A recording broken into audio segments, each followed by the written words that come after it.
Hi, my name is Brandon, and over the past year, the Delight Cafe team and I have traveled across the U.S. researching this rapidly growing industry of CBD products. What we have found throughout the industry were products that were inconsistent in dosage and used ingredients that weren't even lab tested. Products with chalky textures, bitter aftertaste, and worst of all, confusion among the CBD consumers. That's why we created Delight Cafe. A 15 milligram lab-tested, all-natural, water-soluble hemp CBD powder pack. It's odorless, colorless, and tasteless. Add it to your favorite drink of choice, wherever, whenever, on the go. Quickly find your calm, your balance, and your delight when you need it most.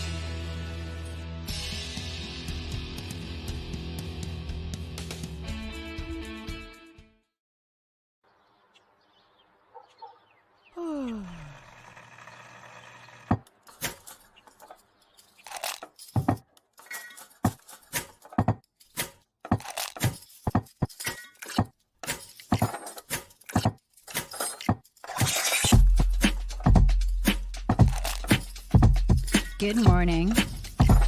Good morning.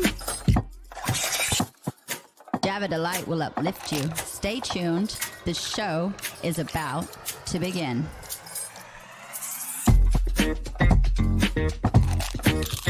Grab your coffee.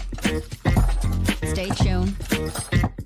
This show is about to begin.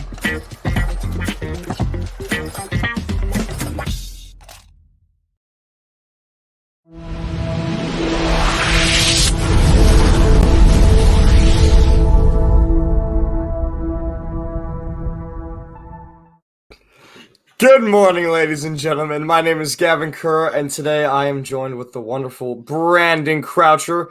How you doing, Brandon? Oh, man, I'm going to like the hackle.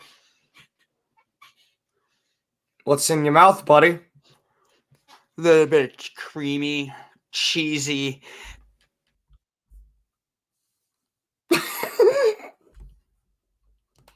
So enough of that. No, please don't choke.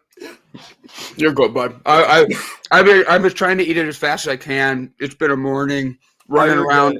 I was speeding home this morning eating a peach, like just barely on the highway.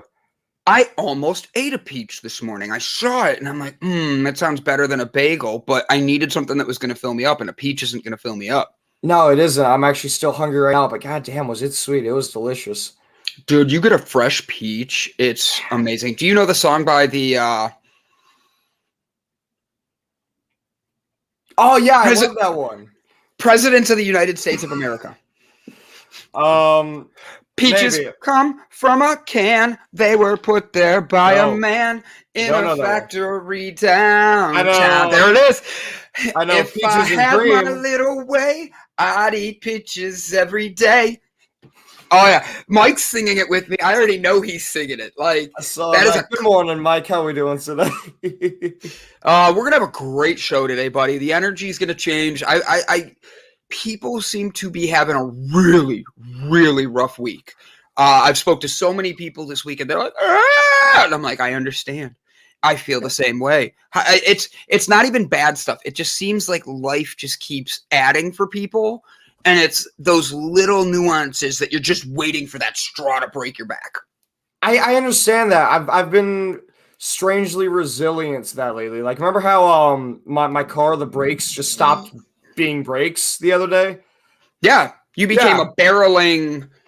Yeah, I was just dry. Yeah, it was ridiculous. Well, I had it in the shop, and I went to go get the car. But I want to pay for an Uber because I'm kind of cheap and I'm trying to save money. And I had to transfer funds from my savings to my checking accounts. Well, the app wasn't working. So I had to walk to the bank to transfer these funds. And I get there and the ATM apparently doesn't let you take money out of your savings. And the line to get into the line to talk to the tellers was like 15 people long. So I wouldn't have time because I had to walk to the shop. So I was like, forget it. I'm just going to walk there and I'm going to see if I can call them. So I ended up calling them, transferring the money over, ended up working just fine, got there just in time. But the entire time that I'm doing this, You know, it goes between pouring rain to scalding hot and humid outside. It's miserable weather yesterday. And I'm happy as a clam walking in the rain. And then I'm also eating hibachi the entire time that I'm walking because I didn't have time to eat at home lunch. I've been trying to clean up and tidy up and pack up parts of the house for the new roommates coming in. So I just had a giant Tupperware full of hibachi that I was walking down the street eating. So that's actually interesting. Like, actually, Mike's asking a good question because right when you said it, I didn't believe it. Oops, sorry, my volume's on my other device. Yeah. Huntington, they're always doing their You should be able to. You should be able to do your savings into take cash out, move it right into your bank and take it out. The ATM that I was at wouldn't let me. There was no option for it. Do you know what you do at that point? You go back to your car, you get the crowbar, and you just open up that ATM and make sure you get your money worth. Oh, the car that was in the shop on the other side of town? Then how'd you get to the ATM? You just said you drove up to the ATM. No, you said drove. You said drove. I might have said go. You said I was at the ATM. I was at the ATM, yeah. I ain't drive there. How would I drive there, Brandon? I'm going to pick up my car that was in the shop. Maybe that's what I heard. I'm going to pick up my car. So I went and I just associated the two. That's funny. That could have been it. So you had a busy night last night then. Yeah. Peaches come from a can. They were put there by a man in a factory. They were put there in a man.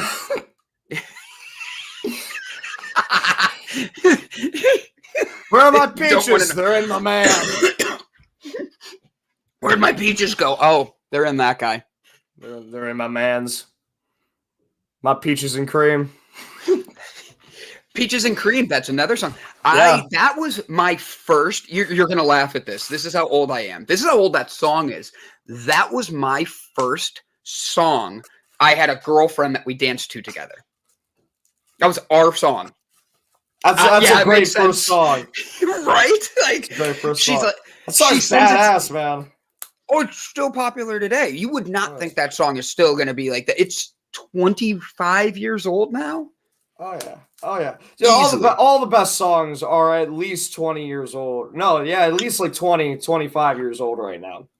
Honestly, that's kind of funny you say that. Like, I kind of want to play, like, do you know Master P, Make 'Em Say Yes, I do. I'm trying to think of who else.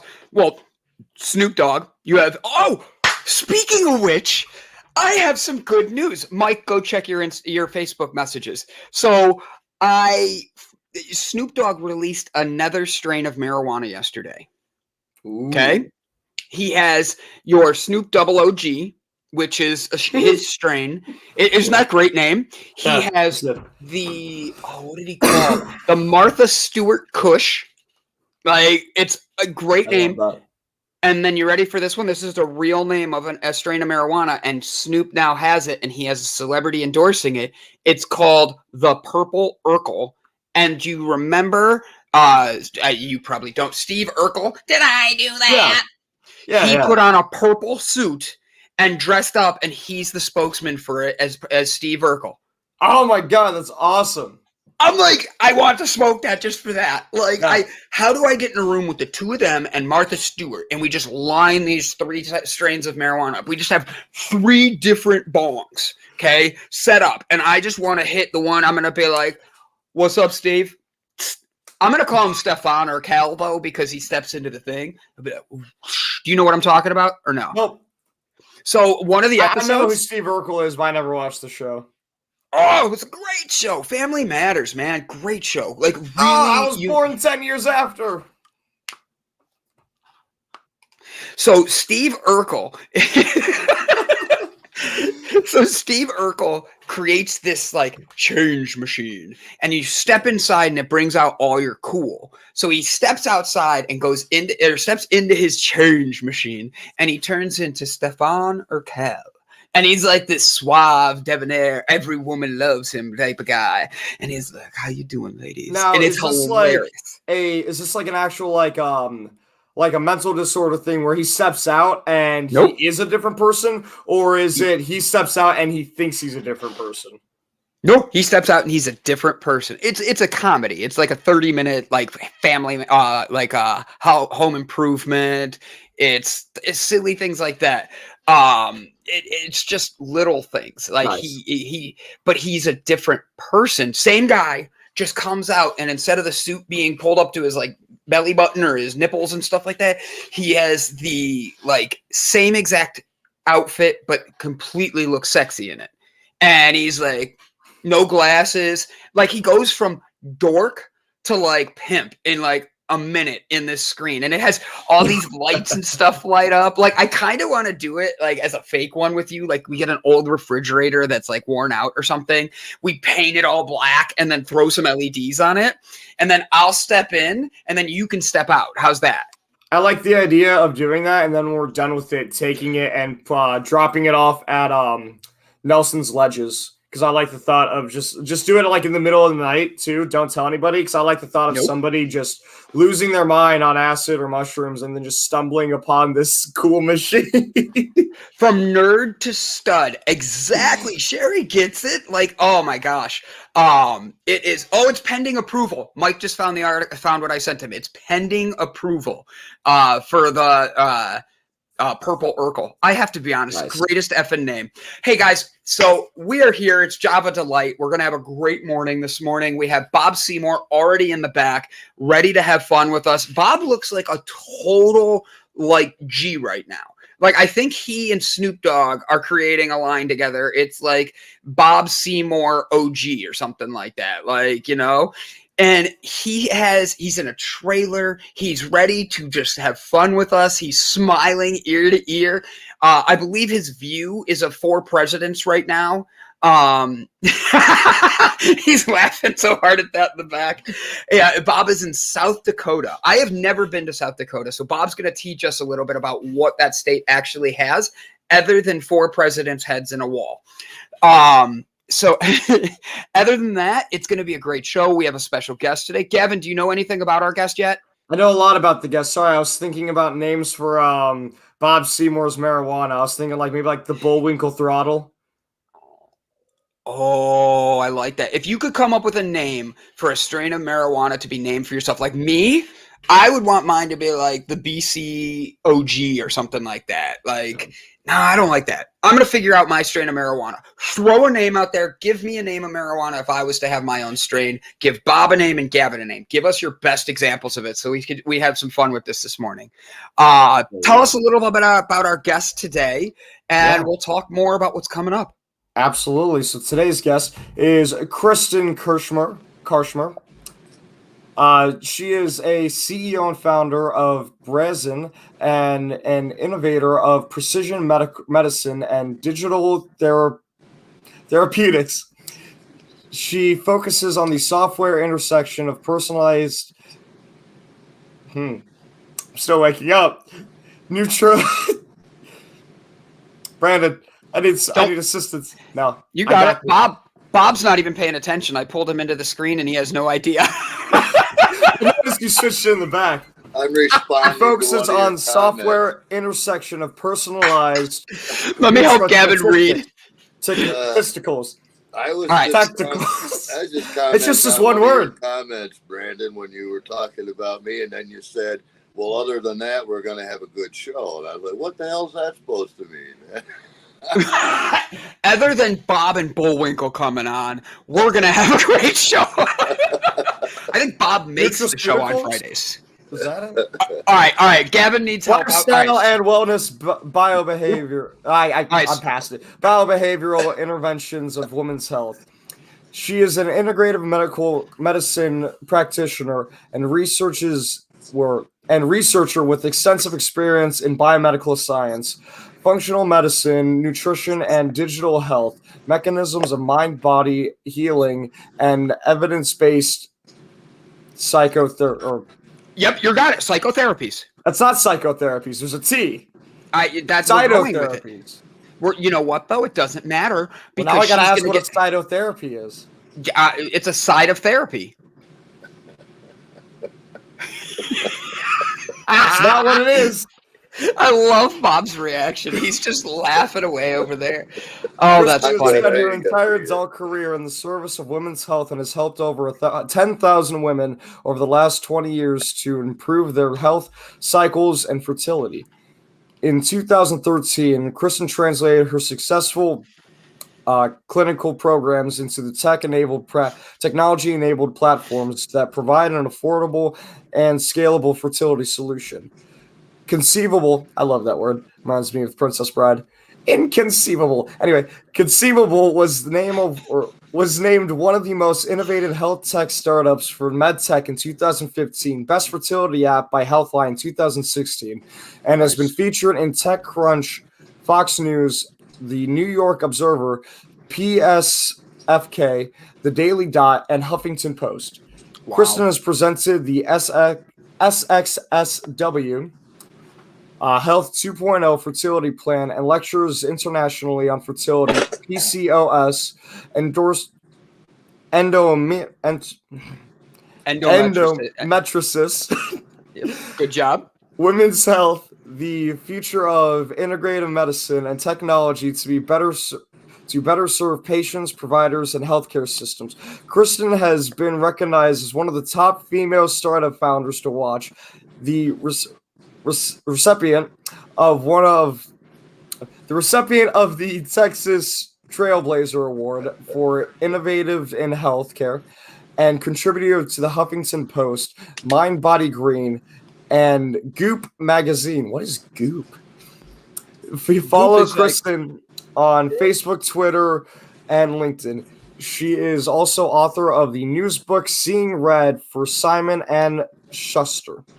Yeah. Schuster. I want somebody to make a video of just every time that Brandon and I, specifically me, have goofed up reading things. Just the little growls and like, or the added comments, like, because I already, like, I'll read hers when we're going to bring her on later. That way it goes, I do it. But, oh my God, like, I'm going to hit the end of this and be like, she won MedTech 2015 Best Fertility App by Healthline in 2016, has been featured in TechCrunch, Fox News, the New York Observer, PSFK, the Daily Dot, and the Huffington Post. Whew, needless to say, she's an important bitch. I mean, woman. I mean, I was doing it as a joke. Like, she's a very important person. But, like, when you keep reading, she has so many more things. I want to know what Goop magazine is. If anybody knows what Goop magazine is, please let me know. If I remember correctly, the only these are great thing that I could think of is there was something about they got like in trouble for like a diamond that they were like telling women to put in a place for a reason. I don't really remember, but there was like some weird scandal with Goop. We're gonna ask her about that and see what we can find. Yeah. So. But some of the names that came in, I have to be honest, Bob, when we get to meet Snoop Dogg and he decides to name a strain of marijuana after you where the funding goes to helping like veterans and stuff, this is the name I want, the Bullwinkle Bud. I absolutely love that name. That like made my day reading that. The other one is Brandon would be the Turtle Toke. I like that. Oh, Goop had the vagina candle. They have a candle that smells like vagina, apparently. That's why I've heard of them. There was a whole bunch of YouTube videos freaking out about it. These people making fun of the company for that. I have a question on that. I have an answer. Like, they say if you light a candle that smells like cinnamon, it helps, like, distract the taste, and you're not going to be as hungry because of the smell.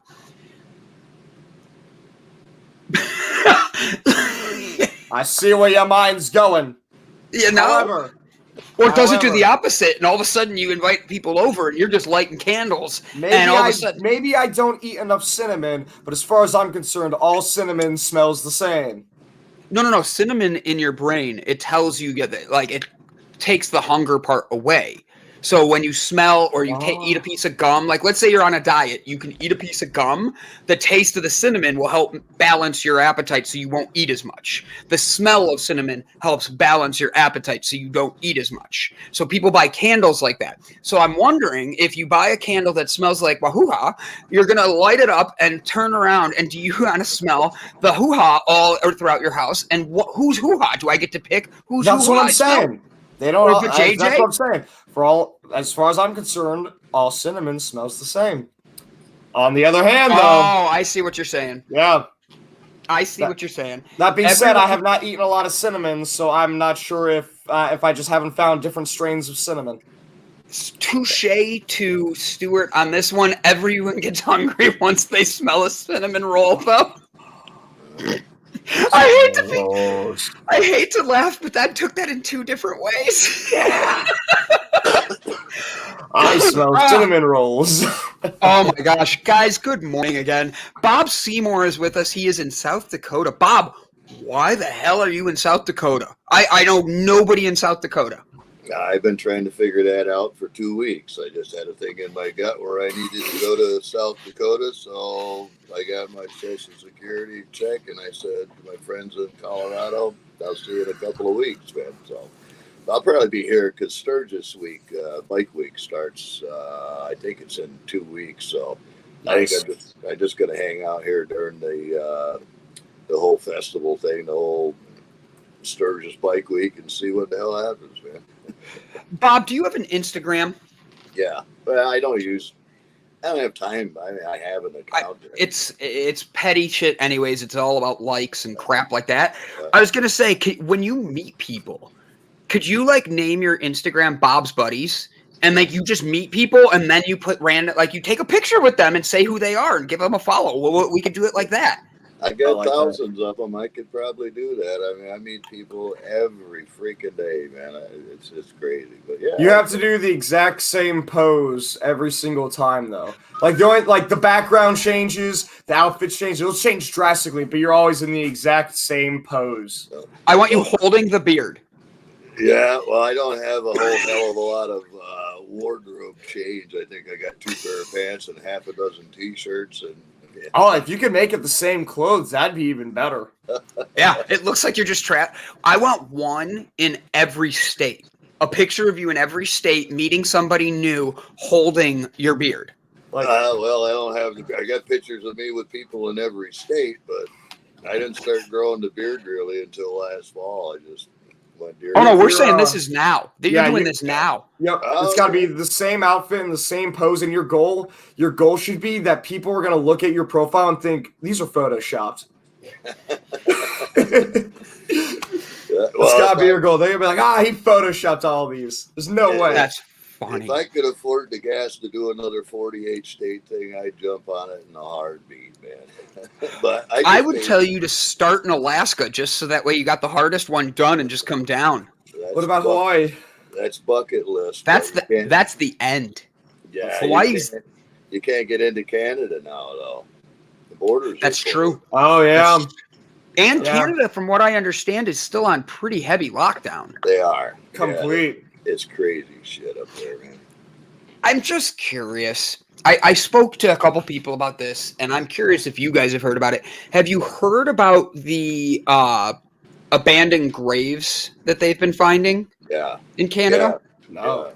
Yeah, I got a good friend up there that's involved in some of that stuff. I can't go into detail what's going on. No. Yeah. I would be surprised if you did, because like it's pretty interesting and it's very scary because just last week, Gavin, they found a building was set on fire.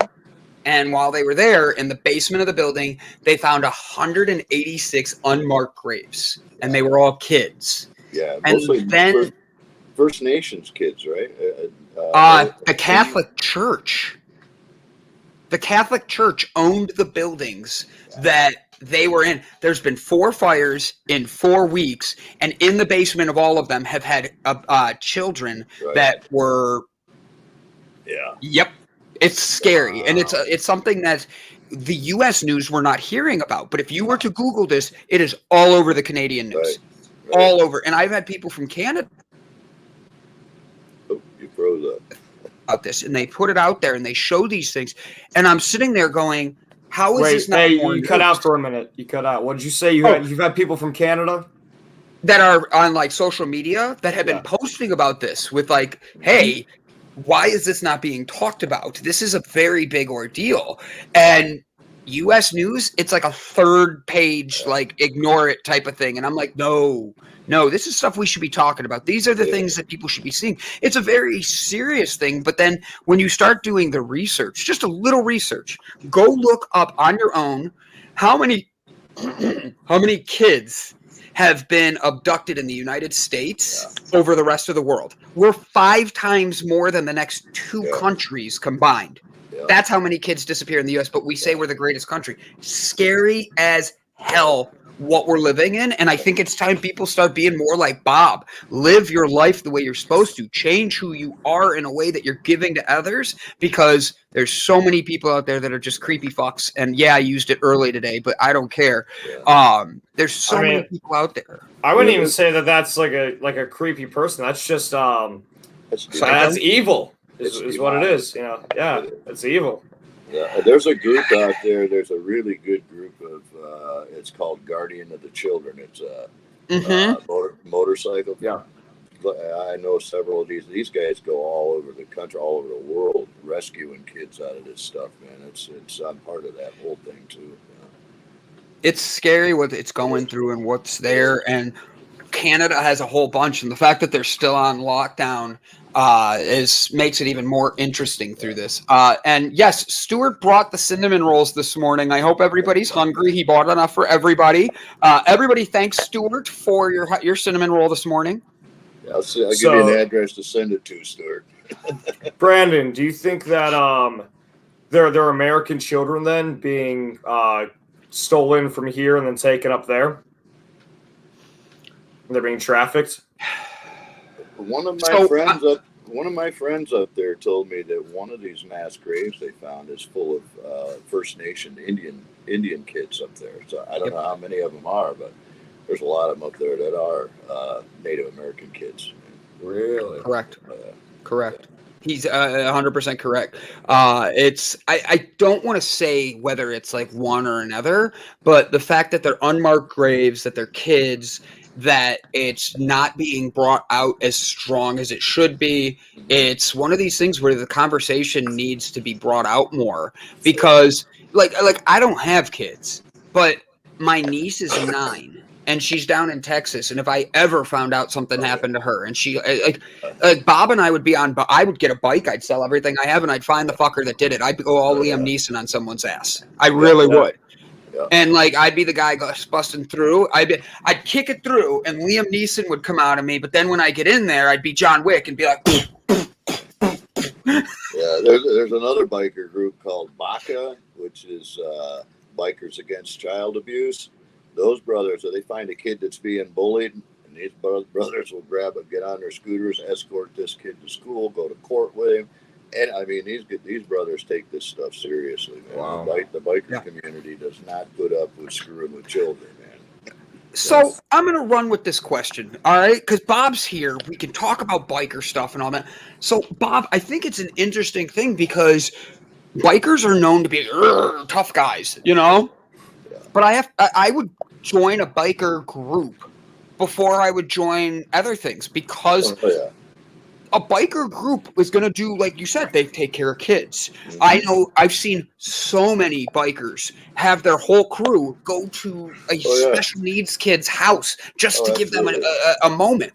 Bikers are not a different breed, but a different person in all. Like they literally are all about like camaraderie, teamwork, building the best future, and wanting good for everyone. And I think that even if you're a Hell's Angel, there's part of them that does that because they don't want to see kids get hurt. Oh yeah, the biker community is a whole different world. It's a subculture type thing, and the basis, they have this acronym they use, MLL, much love, honor, loyalty, and respect. Yeah, and that is them. I mean, they're crude. They like to drink. They're loud, boisterous, whatnot.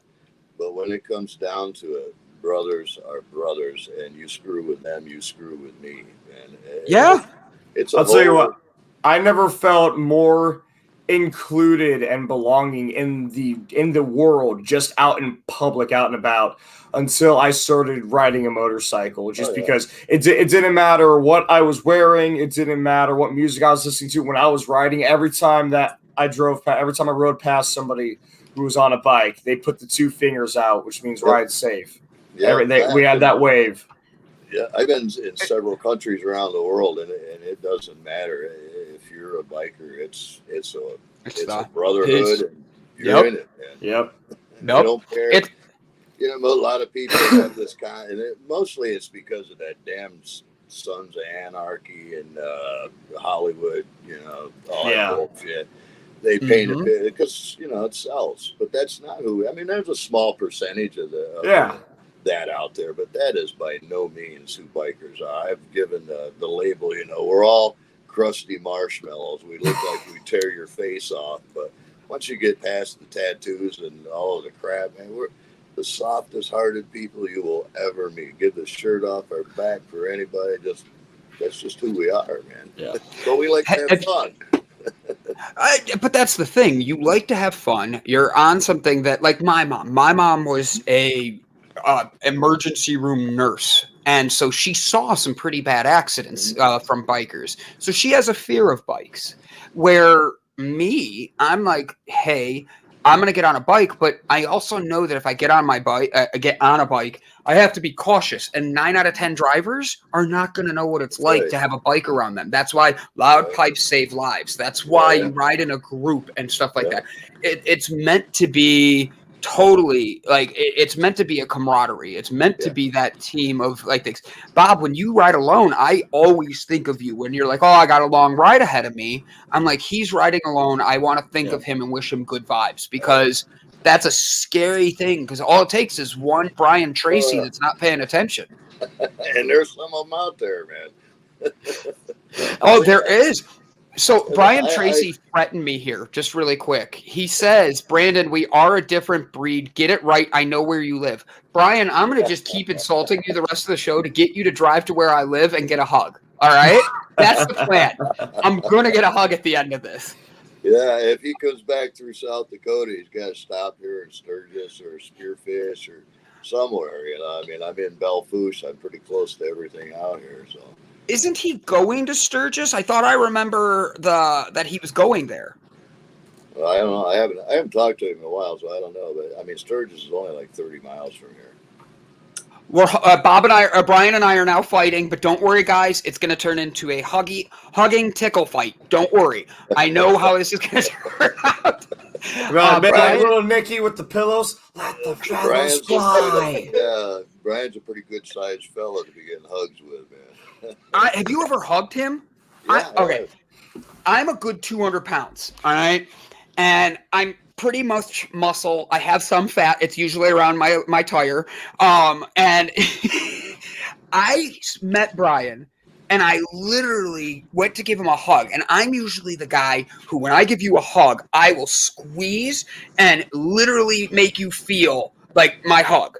He picked me up and cracked my back. I was so grateful, Brian. Oh, that sounds so good. You get a good back crack, and I love it. Oh, wow. Suzanne, I am really sorry about that. Her daughter is selling her bike. 2 friends dead in an accident this year alone. That's sad. I'm sorry.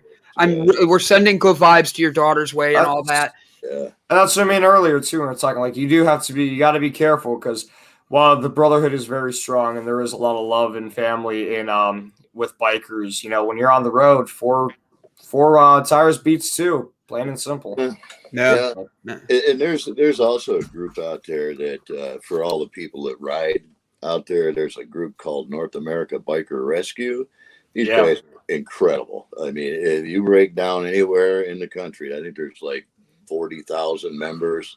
These brothers will come wherever you are, do whatever it takes to get you off the road, get you safe. They don't charge anything for it. I mean, it's a great organization. North America Biker Rescue. And you don't have to be a biker to be a part of it. You just have to be willing to go help somebody out on the road. Man. So I love that. Yeah. I absolutely love that. But Brett Gordon made a great comment here. He said Bob's Bikers would be a great name for a Bob's Biker Gang. Bob, when you decide, Seymour Scooters. It just hit me. I read his last name. I'm like, oh, I got it. So, like, when Bob decides to create a biker gang, I need to get a new bike because I haven't had one in years. When I get my new bike, I promise you, Bob, I'm going to join and I will be part of the Bob's Bikers or the Seymour Scooters. Okay. Yeah. One clarifying thing there, brother. You could get yourself into a lot of trouble with some aspects or some factions of the scooter world by using that term gang. Oh yeah.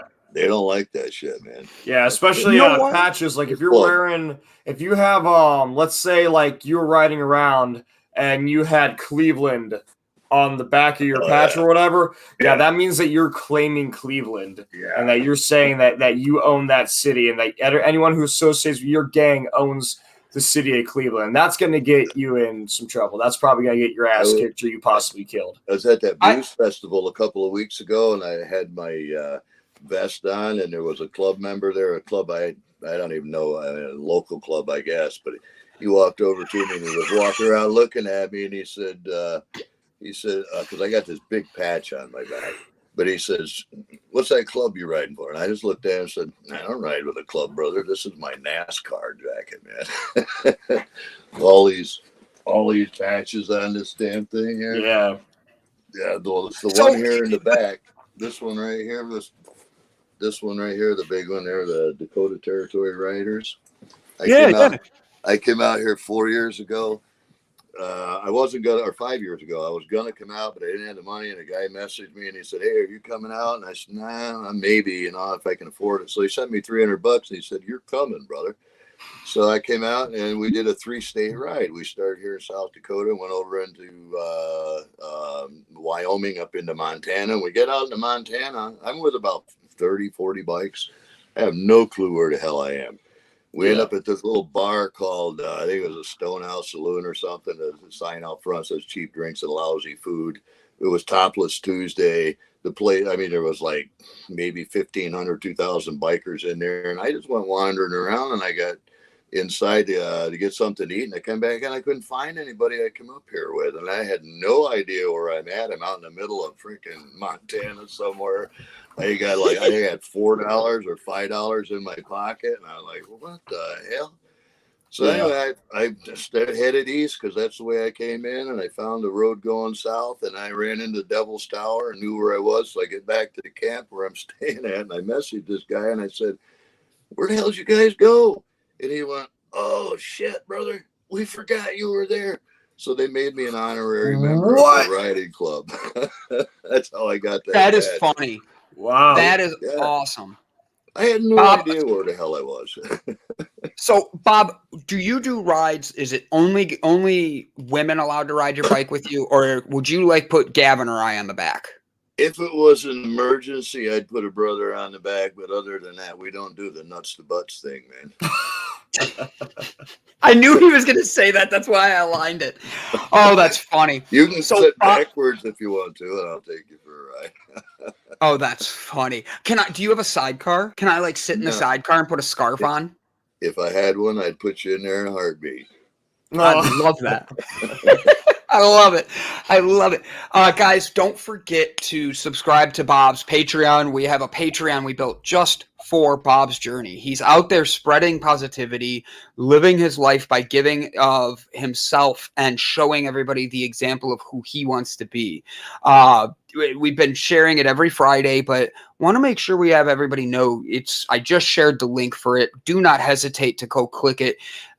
You can subscribe to Bob's stuff and make sure that you're keeping up with what's going on because he's actually an example of what the world is supposed to be and changing the world. You can share his journey along the way. And also, don't forget to go share with your friends. We are at 241 subscribers. We're averaging 2 a day the last few weeks. And I bet, Gavin, we could get to 300 before the end of the month. All right? So do everybody a favor. Have them hit share. Let's see if we can get to 300 before the end of July. Spreading positivity, joy, excitement. Uh-oh. Watch out. Brandon might end up driving Natasha. Topless Tuesday, cheap drinks, lousy food equals paradise. Yes, brother. I love it. So, Bob, I like that they're honest about the food. They're like, it kind of sucks, but you know what? There's booze and boobs. Honestly, Topless Tuesdays. Wait, I thought it was Whip 'em Out Wednesdays. Wow, Whip 'em Out Wednesdays. This is we're in a different part of the world here, brother. So, like, can we just like have one for every day? Like, make them free Mondays, Topless Tuesdays, Whip 'em Out Wednesdays. Yeah, Tata Thursdays, Titty Thursdays. I think free balling Fridays. I think Thursdays is no panties Thursday up here. Okay?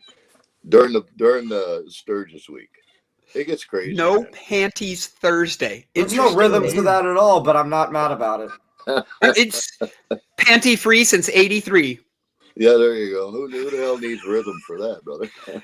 Oh, I love it. Jaybird, hump on Wednesday. Hump on Wednesdays. It's the hump day, get it? He's using it. So, Bob, what's been going on in your world? Who have you met recently? What lives have you touched or touched your life? Oh man, I had a really incredible week. I met somebody. Oh god, I think it was 2 days ago.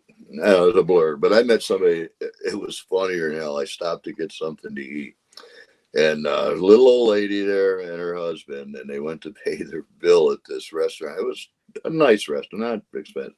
But all the woman had, she didn't have a debit card, didn't have a credit card. She had $100 bill. That's all she had, and they had no change for her. And she was probably in her 70s, 80s.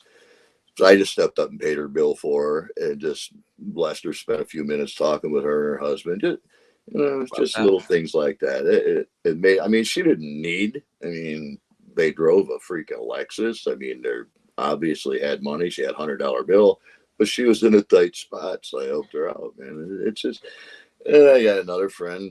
He just died actually yesterday morning. It was one of the reasons I was coming up here. He's over in Rapid City battling cancer, and he was in and out of consciousness the other day. That was one reason I took off so early to get up here. But I checked my message, and he died yesterday, so I ain't gonna get to see him. But hopefully, I'll get to go meet some of his family. And, sorry, Bob. Yeah, it's some tough stuff going. I got my brother, the guy that's putting this blues thing together for September, the charity thing I'm doing over in Rockford, Illinois. He came down with COVID the other day. He's doing pretty rough. And I got another good friend that they diagnosed him on a Tuesday morning and sent him home with COVID. He was obese, had COPD, diabetes. They just sent him home, didn't give him anything for it, and he died Tuesday morning. So it's a lot of stuff going on. That's actually something that I want to ask you about. You're getting to that age where people around you, they're going to start dropping off one at a time until it's eventually your turn. Yeah. I know that writing is very therapeutic. I know that, and we all know you do it a lot.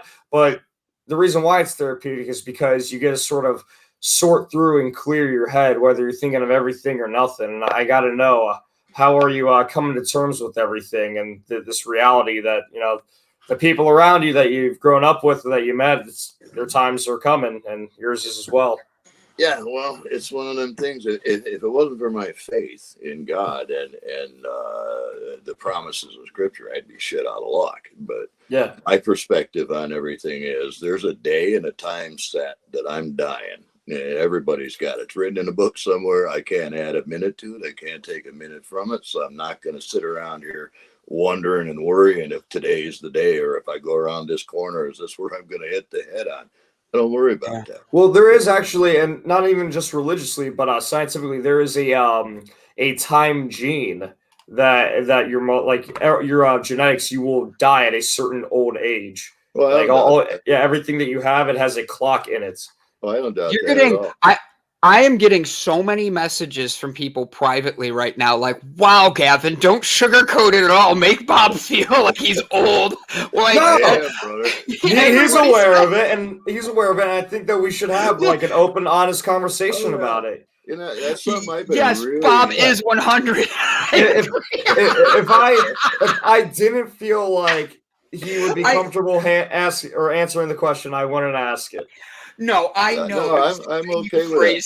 Yeah. It was the way you phrased it that had me I've actually cracking up. I've actually been spending a lot of time in the last, I don't know, several months contemplating my own mortality. I mean, I'm almost 70 years old. I got about 2.5 more years, and I'm going to be 70 years old, man. And I'm like, what's this all look like? But, you know, I understand too that, you know, everything we go through in life is really a battle for our mind. And as long as we keep control of our mind and don't let fear and all that other crap come in here, and because if you spend time worrying about tomorrow or tonight, you're going to miss today, man. And I ain't into missing today. I ain't got that many todays left, so I'm going to enjoy every damn one of them that comes along. And when those fears and all of those doubts and the worst case scenario shit comes into my mind, I ain't going to dwell on it. I'm just going to say, no, that's not where it's at. I'm alive right now. I'm having fun. I'm going to go ride over, do whatever, and I'm going to enjoy it. And I'm not going to let the ifs and the what ifs and all that stuff screw with my right now. I'm just not going to do it. I love life too much. I love too many people, and I'm not going to let circumstances try to screw with my head. I just ain't going to do it. It's my mind, and I'm going to keep it. And that's why you're not a vegetarian. Yeah, no doubt. It takes. I'm a carnivore, man. I'm a carnivore. Yeah. No, that's a great answer, man. I totally get it. I do that too, even though I am very young. You know, I've had a lot of I've danced with Lady Death more times than majority of people would be comfortable with, and it makes each day that much more enjoyable in a weird sense, almost losing it all. Mm-hmm. Yeah. Bob, when you meet people and they're like that lady you met and you paid for her bill and you see they're okay, what inside you, instead of just getting irritated with the people, keeps you going in a positive direction that's like, let me just pay for this and have a conversation? Like, what makes you set it like that? Oh, man, I try to put myself in other people's shoes. I really do. When somebody's having a shitty attitude or something, I try to ask myself, well, I wonder what happened with them, and it's perspective, I just try not to let other people's shit bother me, man.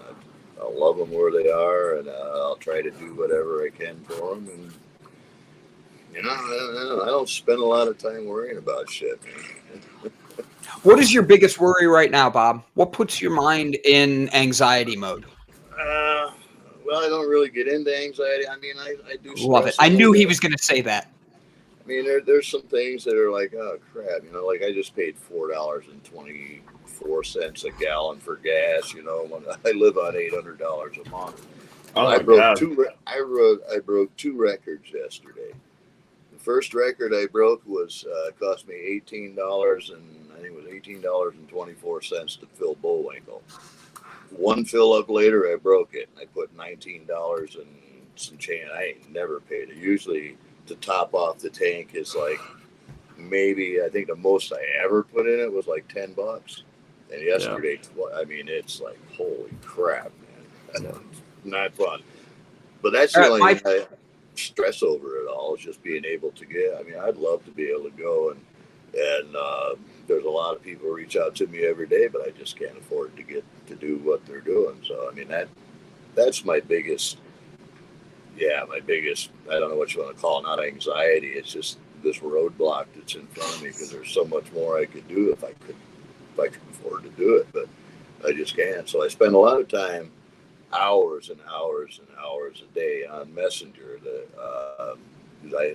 I'm the chaplain for that group with 40,000 members around the world, around the country, around the world. So there's, in the biker community, you're always dealing with death and people in critical condition, being airflown. I mean, it's at 24 hours nonstop all the time, just death and destruction. But my job, I got to keep my focus on it. My job as a whatever you want to call me, God, minister, whatever the hell it is. My job is to be there to help people find hope, to give them encouragement, to give them some sense of there's a way through this, there's a way out of it. So that's what I do, man. It's on Messenger like all day, every day. It's insane. Mm-hmm. Like it took me 8 hours to get up here yesterday, so I didn't check my messages for the whole almost 10 hours because I spent a couple hours here with my friends. When I pulled it up, I had 169 messages, and like probably 80% of those were, brother, I need prayer. Brother, I need help. Brother, do you know anybody? I mean, it's nonstop. It really is nonstop, and that's why I have to sometimes just take off and go down to Elizabeth on that ranch, or just like the day before yesterday, I rode up into the mountains with my fishing pole, went to the lake, and did a little fishing for some trout up there. There's just times I have to just get the hell away, man, and it hurts.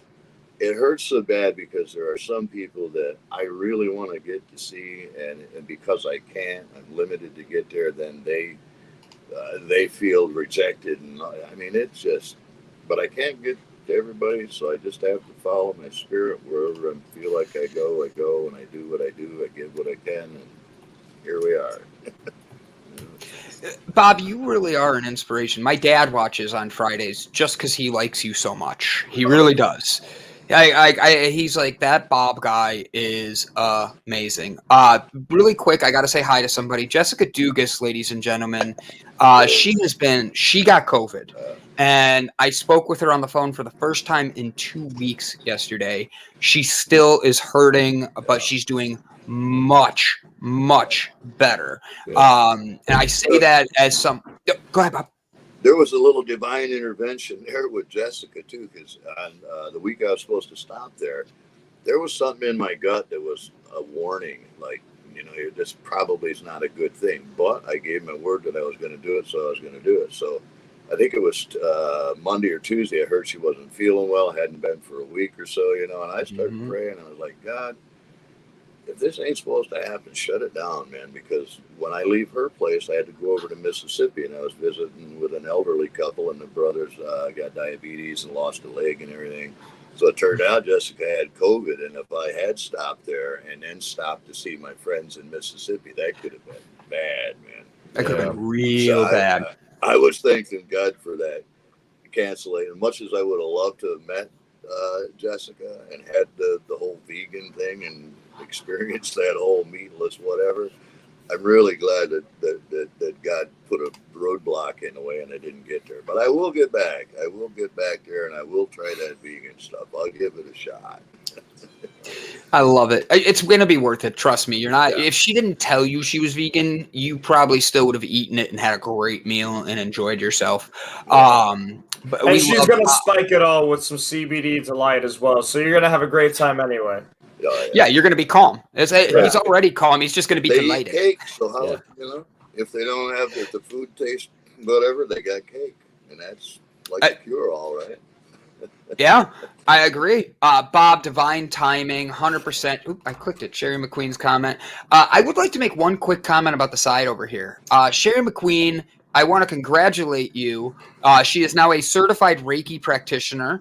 And what I love is in the comments, people are congratulating her. People are proud of her. People are just telling her how great that is.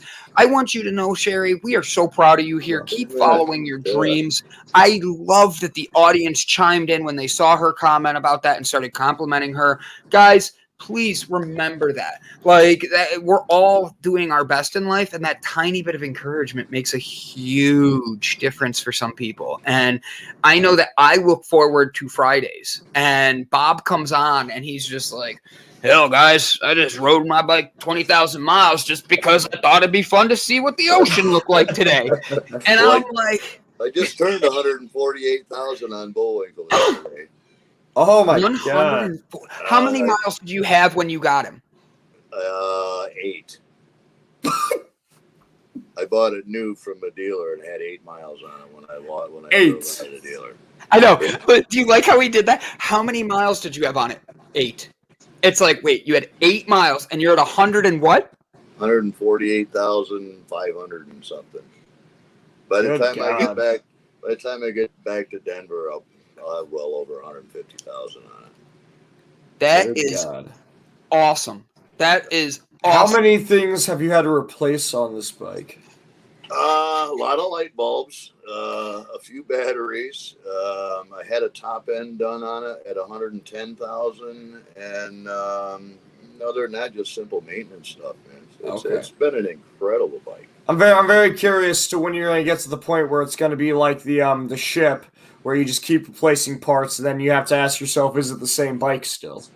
Well, no, I'm actually in a bromance with Bullwinkle, so he ain't going nowhere. Him and I are one, and I got a couple of, like when I managed to sell a house. I've been trying to get rid of it since my wife died. Her last wish was that it stay in the family. Well, I was supposed to take her retirement after she died and pay for the house, and I didn't know that the government, New York and the federal government, was going to take 40% right off the top. Yeah. So when I got the checks, I was like devastated because there's no way in hell I could pay it off and give it to my kids. And I only made $300 a week as a pastor. There was no way I could keep it. It was going to go into foreclosure. So anyway, one of my daughter-in-law stepped up and she wanted it bad. So I told her, you get it done and you can have it. Well, it took 6 years and I had to gift them $35,000 in equity that I had in it just so they could afford a loan to buy this house. But now it's in their hands. So I ended up with, instead of 30 or 40,000 bucks, I ended up with about 4,500 bucks after everything was all done. So my daughter-in-law, she says, we need to talk, and that's okay. So we're down in my garage or in her garage, and she comes home from work and she said, we need to have a little talk. And I said, okay. And she said, well, Jake, my son, he said, you're going to have a few $1,000 in a few days, right? And I said, yeah, I'm hoping to. And she said, for a couple $1,000, you could have a really nice car, like a little Toyota or a little Honda. And I looked at her and I said, what in the hell am I going to do with a car? She looked at me and she said, you can't keep riding that thing forever. And I just looked at her and I said, well, I'll tell you what, I plan on riding that until I can't hold it up anymore. And then when I can't hold it up anymore, I got a couple brothers out here that said, as soon as I can't do it anymore, they're going to put a trike kit on it for me. There you go. I love it. I don't know what to tell you. I love my motorcycle, and he's part of me, and I'm part of him, and here we are, man. Love that. Now, you're staying in South Dakota this week, correct? Yeah, I'll probably be here a couple of weeks. Yeah. Awesome, because you're going to Sturgis. Right. I love it. So, Bob, everybody's excited. It's improvement. Instead of saying parts, say just dropping off a Gavin. He was making fun of how I said it earlier. Oh, yeah. So, Bob, I love your energy. You know how much we appreciate you coming on. This upcoming week, we look forward to hearing more about the people you're going to meet, the people that are influencing your life and you're helping theirs. I love every Friday because you bring it and you come on it and you're you. I love the authenticity. So, Bob, thank you for being you. And guys, do not forget, sign up for his Patreon. Do not forget to click on the link below and be able to help support Bob as he changes people's lives by bringing support, love, and compassion to anyone he meets. I appreciate being here, man, having the platform and just minister to folks. However, I really appreciate it. Check out my Facebook page. I ramble a hell of a lot. I spend so much time on Bullwinkle alone, talking to myself, to God, to my scooter, to whatever. When I get around a human being and I can't shut my freaking mouth, man. So check me out on Facebook. If you're bored some night, I got a million stuff you can read, pictures to look at and all that stuff. Shoot me a message, whatever. 100%. Yeah, I love it. I appreciate the snot out of you guys letting me be on here, man. I really Absolutely enjoy it, man. We appreciate the snot out of you being here, even if Gavin's calling you old and asking you to think about your mortality. Like, we still love you. Yeah. I cannot tell you. You said that, Gavin. I got 4 text messages and 3 Facebook messages within a minute of you saying it, going, we need to bitch slap Gavin. We need to be able to doing this. Hey, Bob, did you have an issue with how I worded anything? Hell no. There you go. There you It's go. everybody giving their opinion, and I saw Bob's face was fine. I just had to pick on you because of the amount of messages I got. And you know what? So- If I would have asked the same question to any of those 4 people, I promise I would have asked all of them a different way. You would have been like, hey, Yeah, I want to know how is you part feel of about life, death. man. Yeah. Right? You have to accept it. Joe, have a good one, buddy. We'll Take look care. forward to talking to you soon. And now that, Bob, love you, buddy. I know you're going to hang out in the background till the end of the show. I look forward to talking to you more then.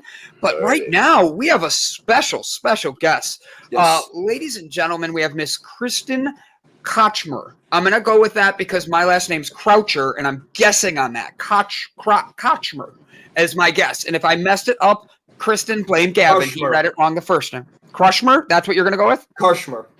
Karchmer? Cool. Let's go with it. So, Miss Kirsten Karchmer is the CEO, founder of Brazen, an innovator and precision medicine and digital therapeutics. She focuses on software, intersection, and personalized naturalistics, lifestyle wellness, and biobehavioral inventurations for women's health. See, I screwed up the same words you did, Gavin. Yeah. She is an integrative medicine practitioner and researcher with extensive experience in biomedical science and functional medicine, nutrition, and digital health.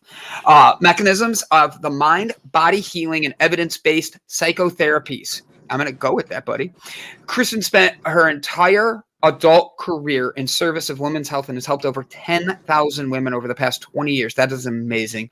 To improve their health, cycles, and fertility. In 2013, Kristen translated her successful clinical program into technology-enabled platform that provided an affordable and scalable fertility solution.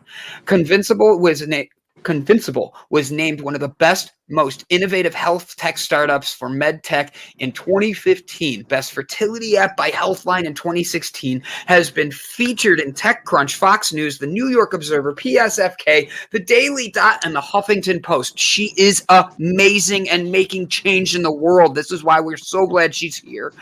Kristen has presented at the SXSW Health 2.0 Fertility Plant and lectures internationally on infertility, PCOS, endometriosis, women's health, the future of innovative medicine, and using technology to better serve patients, providers, and healthcare systems. Ladies and gentlemen, it is an honor to welcome this Texas trailblazer for award-winning innovation in healthcare and as a contributor with all she does. Ladies and gentlemen, it is my honor to introduce to you Miss Kristen.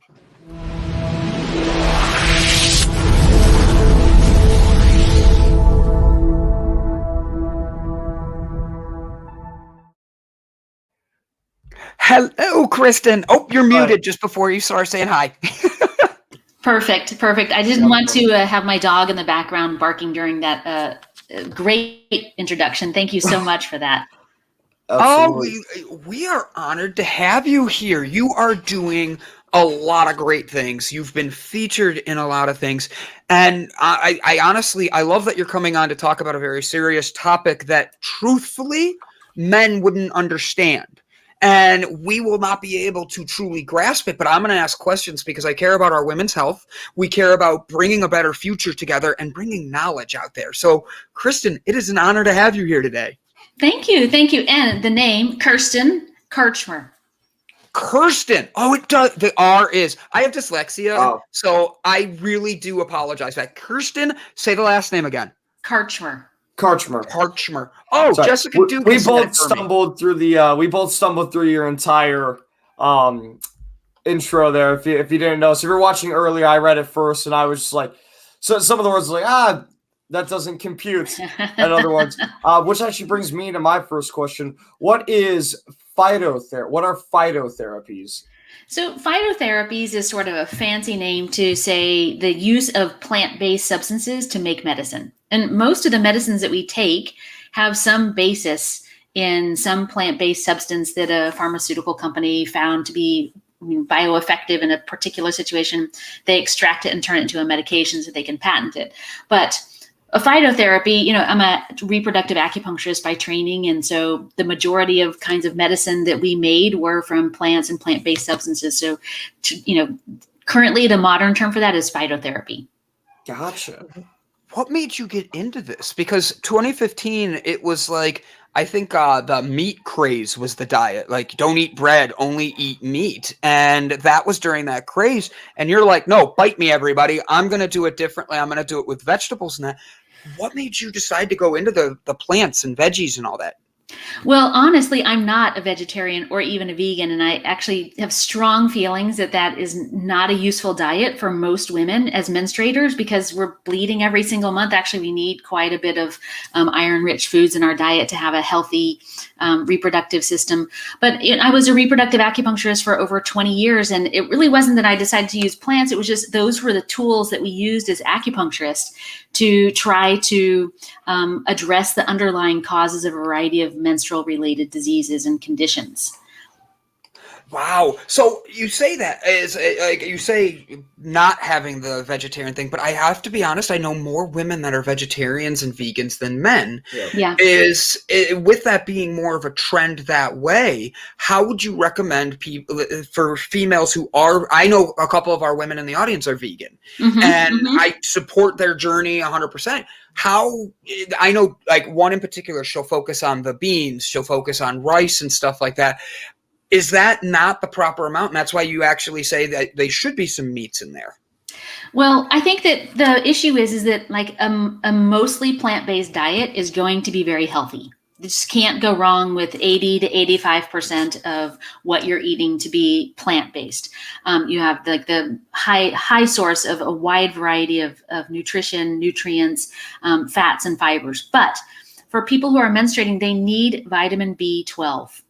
And from my perspective, supplementing with a pill from something that you can get from food makes sense to me. And what I saw after taking care of more than 10,000 menstruators in my clinical career, mostly my patients in my clinic were trying to get pregnant. I was a fertility specialist.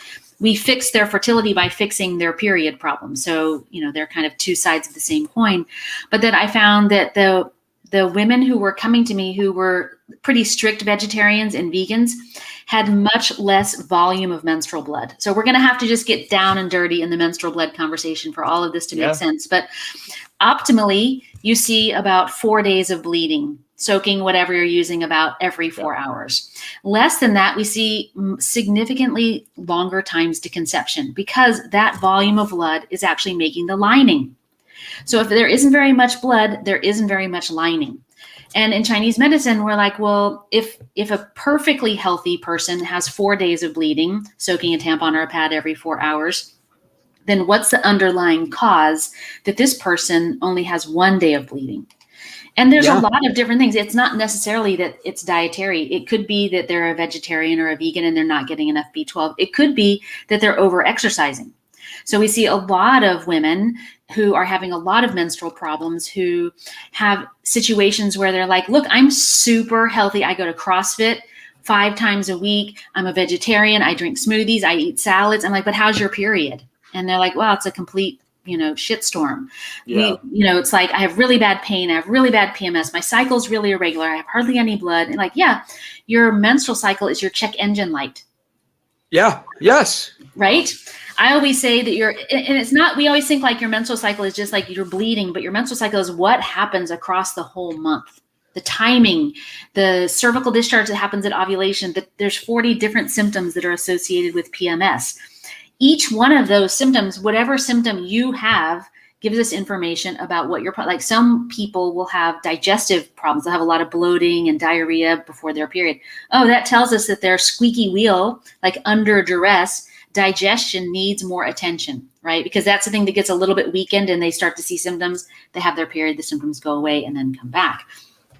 So are you seeing a possible issue with fertility in young women in the future? Because I know quite a handful. I'm very open usually about talking this kind of stuff with my female friends, and a lot of them either have very, very short cycles or a good handful of them actually little to no cycle at all, what I've noticed. And the more that I started talking to either my mother or her friends or my girlfriends, things like that, I found that it's been a very common thing where their cycle is only, it's very irregular and it's only for a couple days rather than that 4 to 5 like it should be typically.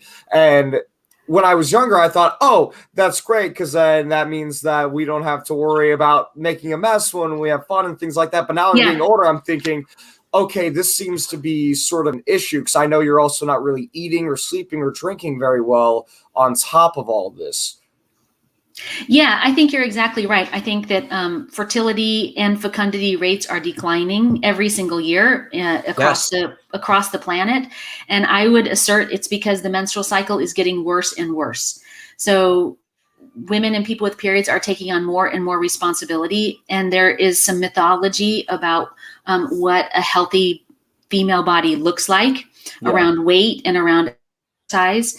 People will tell me, like I always ask them, what's your energy on a 1 to 10 without caffeine or exercise? Because exercise, especially if you're exhausted, does give you adrenaline. Yes. But you do not want to be living on adrenaline, right? It's a powerful drug that's supposed to be reserved for emergencies, not for your daily dose. Yeah. And so what we find is that I'll say, what's your energy? Like, wow, without caffeine or exercise, it's probably like a 3. And I was like, okay, well, your tank, you're not turning food into energy efficiently. Yeah.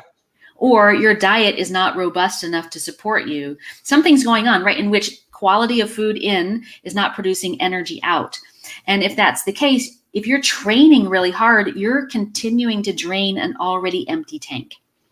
So, and this is applicable for men too, and for non-menstruators, right? It's that we think that I was a competitive gymnast when I was growing up. So I trained very, very hard, and I looked very, very healthy, but I had a lot of underlying health conditions that sort of popped up in my 20s because I had depleted, like on the outside, I looked completely jacked, but on the inside, all of my organ systems were completely exhausted. Like I trained so hard that I threw up at the end of every workout.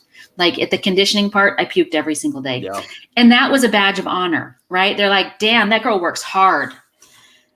Like, no, but it's not a badge of honor. Thank you. Yeah, Gavin, you're not. But we have that mindset. It's like Gavin and I have talked many times about Americanizing things and how we have to be busy. And if you're not telling somebody, oh, I'm too busy to do this, feel in yourself like you're a failure. Well, that's the same concept of females. Like it's you have to be doing this certain thing. You have to be in this great a shape. It's a very hard thing, and it does take a huge impact on your body like that, and your health and your relationships. Like I think like there are plenty of men who are listening to this conversation, and I always say, like, the more that you know about your mate's cycle, the happier relationship that you can have, right? Yes. Well, I think also on top of the people's menstrual cycles being off, I think ED in young men is becoming a very, very big growing issue. And in all honesty, I've personally had times where it's not really going very well. Yeah. And it worried me. And for a while, I thought it was more of a mental thing, but then it would become a mental thing.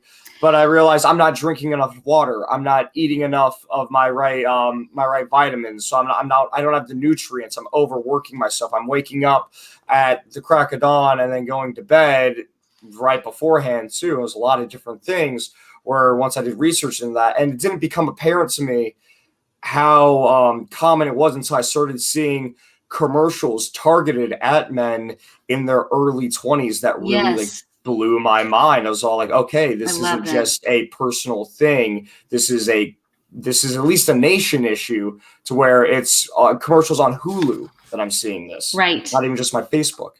Yeah. So actually, can I piggyback off that before you answer anything?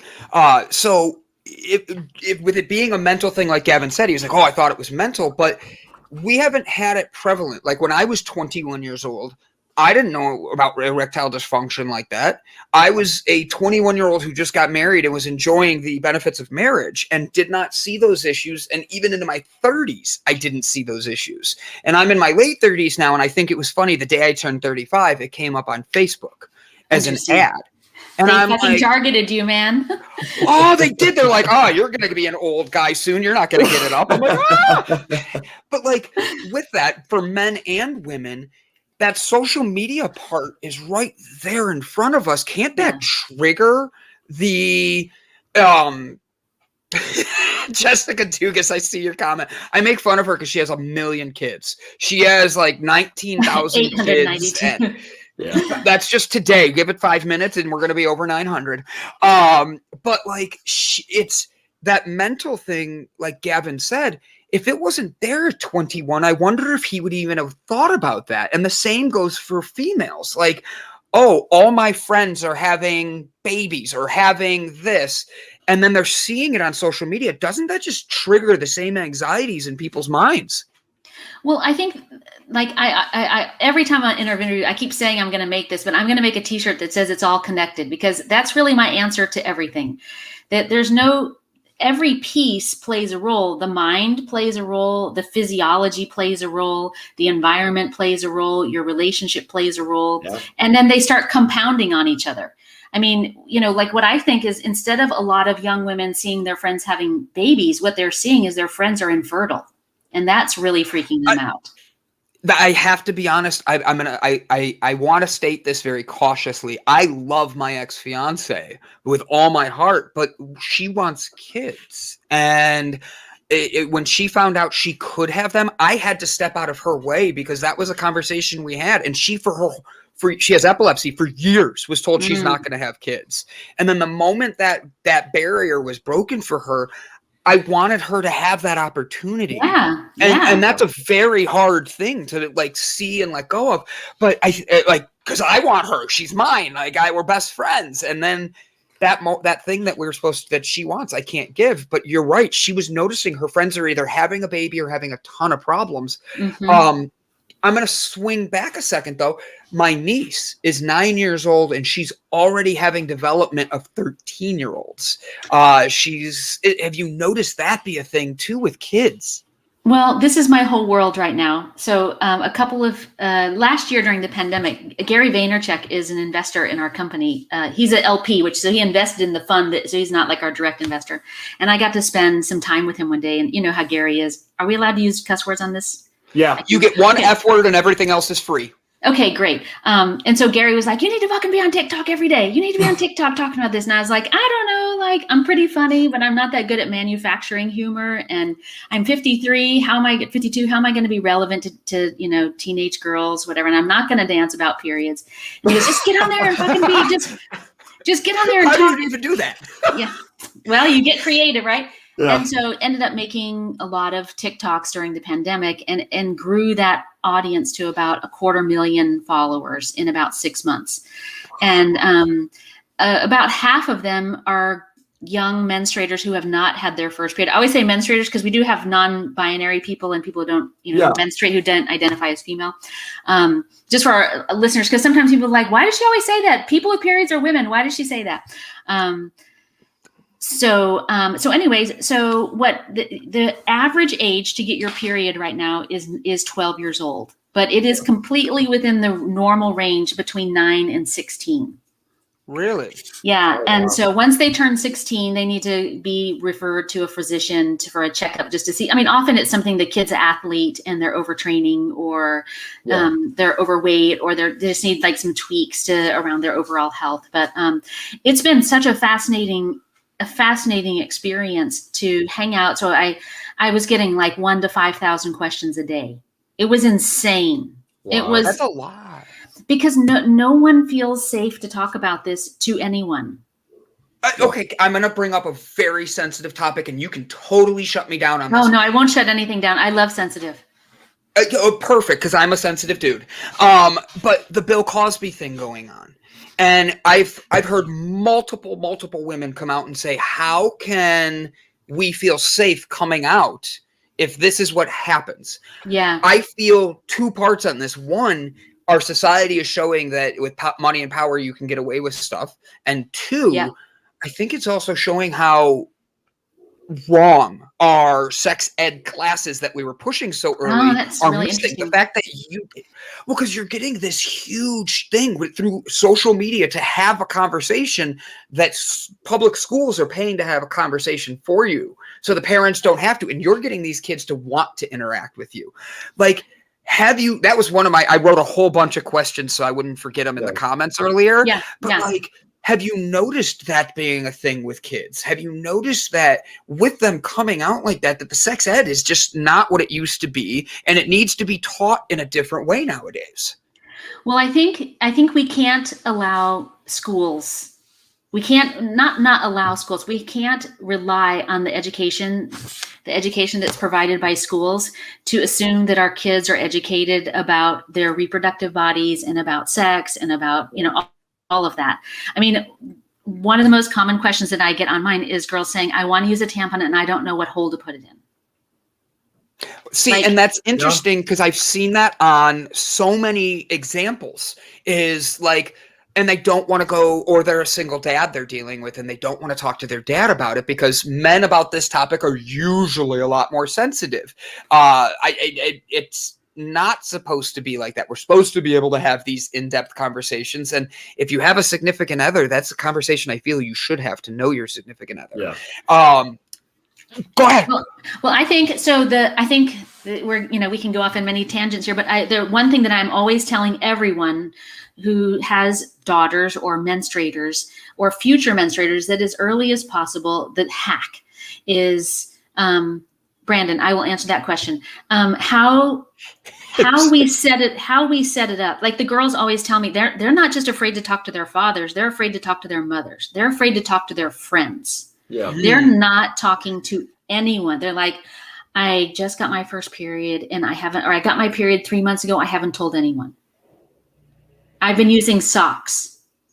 Oh my God. That seems so unsanitary and unhealthy. So bad. And so I think one of the things that I would love to start seeing in many families, and there's a lot of parents who are really doing a great job conscious parenting, that we're going to just use like traditional gender people, but it's like if you have a husband and a wife in a house, that you talk about periods from the very beginning.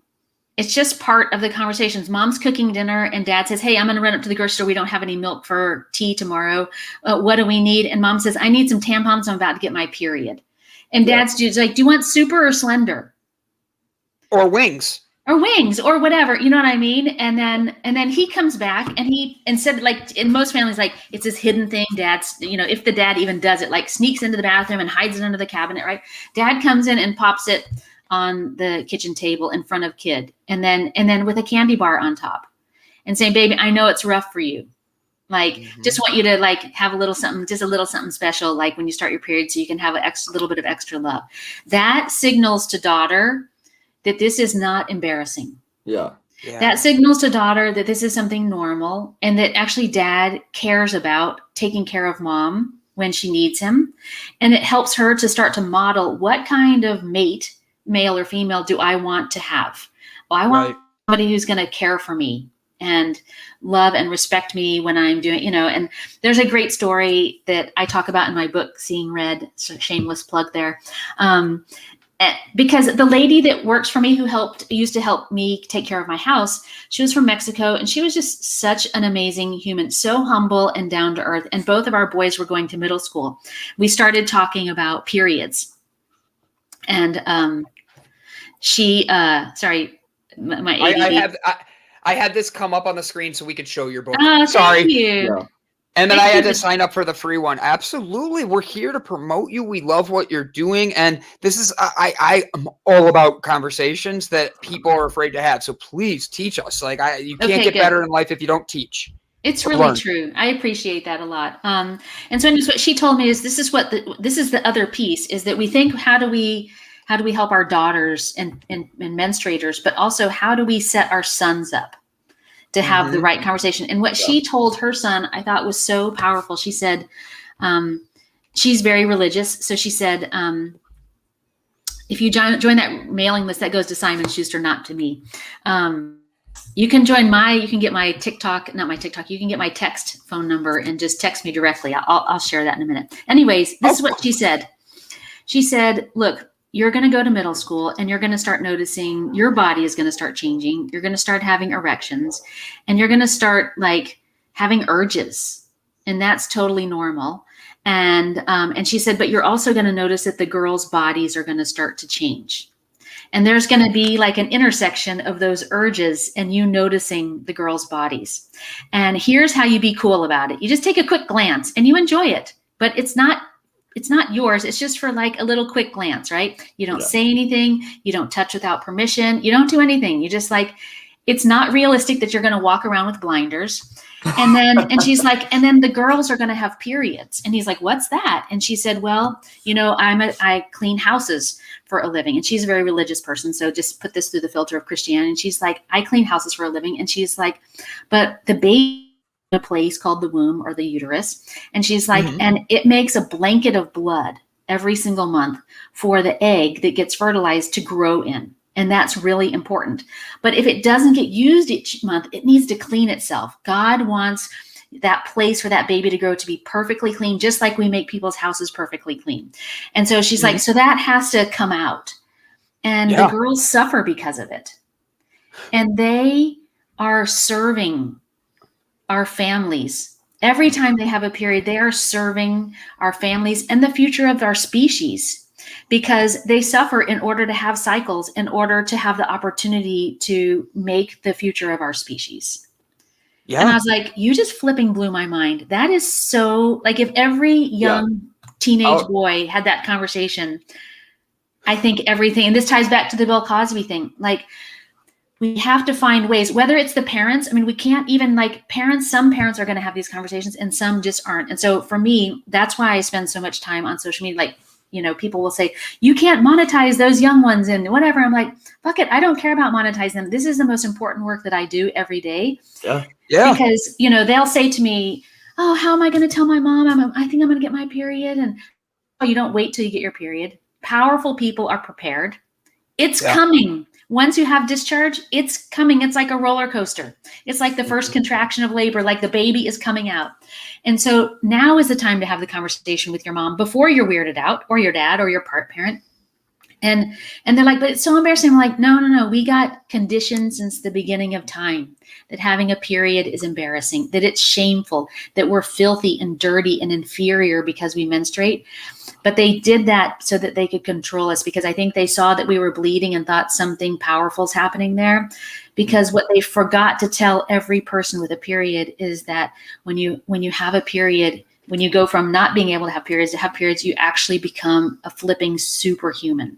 You have the ability to take one cell and mash it into one other cell and make a human. You can make a human, man. That's so cool. Help me understand what's embarrassing about human making. Yeah. Like, do you know comedian Bert Kreischer by chance? No. So he is the way that he and his wife handled his, because he tells it in a skit, how he handled he has two daughters. His one daughter's period, it was probably the only like success story, and probably one of the funniest stories I've ever heard, is they threw their daughter's period parties, where what they did, everything was themed red, and they invited all their little girlfriends over for a sleepover, and they had red velvet cake. But they invited they invited two boys from their class. I love that. But they did not tell them why the boys were coming over. They just thought it was a regular party. Oh my gosh! And so they're all eating they're eating this red velvet cake, like, oh, this is delicious. And look at all this red, and they're in these nice little red suits. These third graders or however old they are. And then at the end of them, they tell them, and that's the big joke. Oh my! But when I heard that story, it made me laugh, just because that was the first time I heard parents handling it in a situation like you said, where it's very open, it's relaxed, and it's not embarrassing at all. They're embracing it. The way that I was introduced to periods and tampons and all that stuff when I was little, I was probably 4 years old, 4 or 5 years old, and I found a box of tampons in my mother's under the sink in the bathroom. Yeah. I thought they were rockets, and I was shooting them all over the house. I thought it was the funniest thing. And my mother sat me down and she explained to me exactly what you did. And I didn't get it at the time. I had no idea what it was. But as I grew up, and then it got explained to me again and again, I thought, oh, okay, this makes sense, and this has been normalized for me. And that's exactly how you said it. Coming home, just setting them on the table and talking openly about it. My grandmother, she's a lesbian, and so the LGBT community was always very, very, very normal to me. Even though I growing up with her, I lived in the middle of Rittman, Ohio, in the middle of nowhere, basically. Yeah. Very, very conservative kind of area. It was still very normal to me because that's what we grew up around. I think people don't realize that taboo and controversial things are only that if you make them that. Yes. They're only awkward if you make them awkward. And by staying silent. Yeah. Mhm. You know, Yeah. I have a friend whose son had to say a similar thing to you, Gavin. He was about 5 years old, and he was in his mom's bathroom. This is a theme, I think, for young boys. I want to check out their mom's bathroom, and he comes out. He had found pads, and he had taken them, and he had pulled the backs off all of them and stuck them all over himself. And he's comes out and he's like, "I found these awesome stickers, Mom," and he's just covered in pads and. Oh, that's funny. Yes. That's adorable too, because it's young and it's experiencing it. I love it. There's been a couple questions. I want to make sure I get the audience questions in there. Is there any correlation between irregularities and naturally grown, chemically treated vegetarian diets? So Stuart, the reality is that the more natural a person's diet is, they're going to be better, because if your food is being contaminated, whether it's animal products or plant products are being contaminated with hormones and pesticides, they are known endocrine disruptors. So you will see irregularities. Mostly the biggest problem that I see in women who are vegetarian is just they have very scanty bleeding. And in Chinese medicine, you need a lot of blood for the liver to work. When you sleep, a significant portion of blood pools in the liver.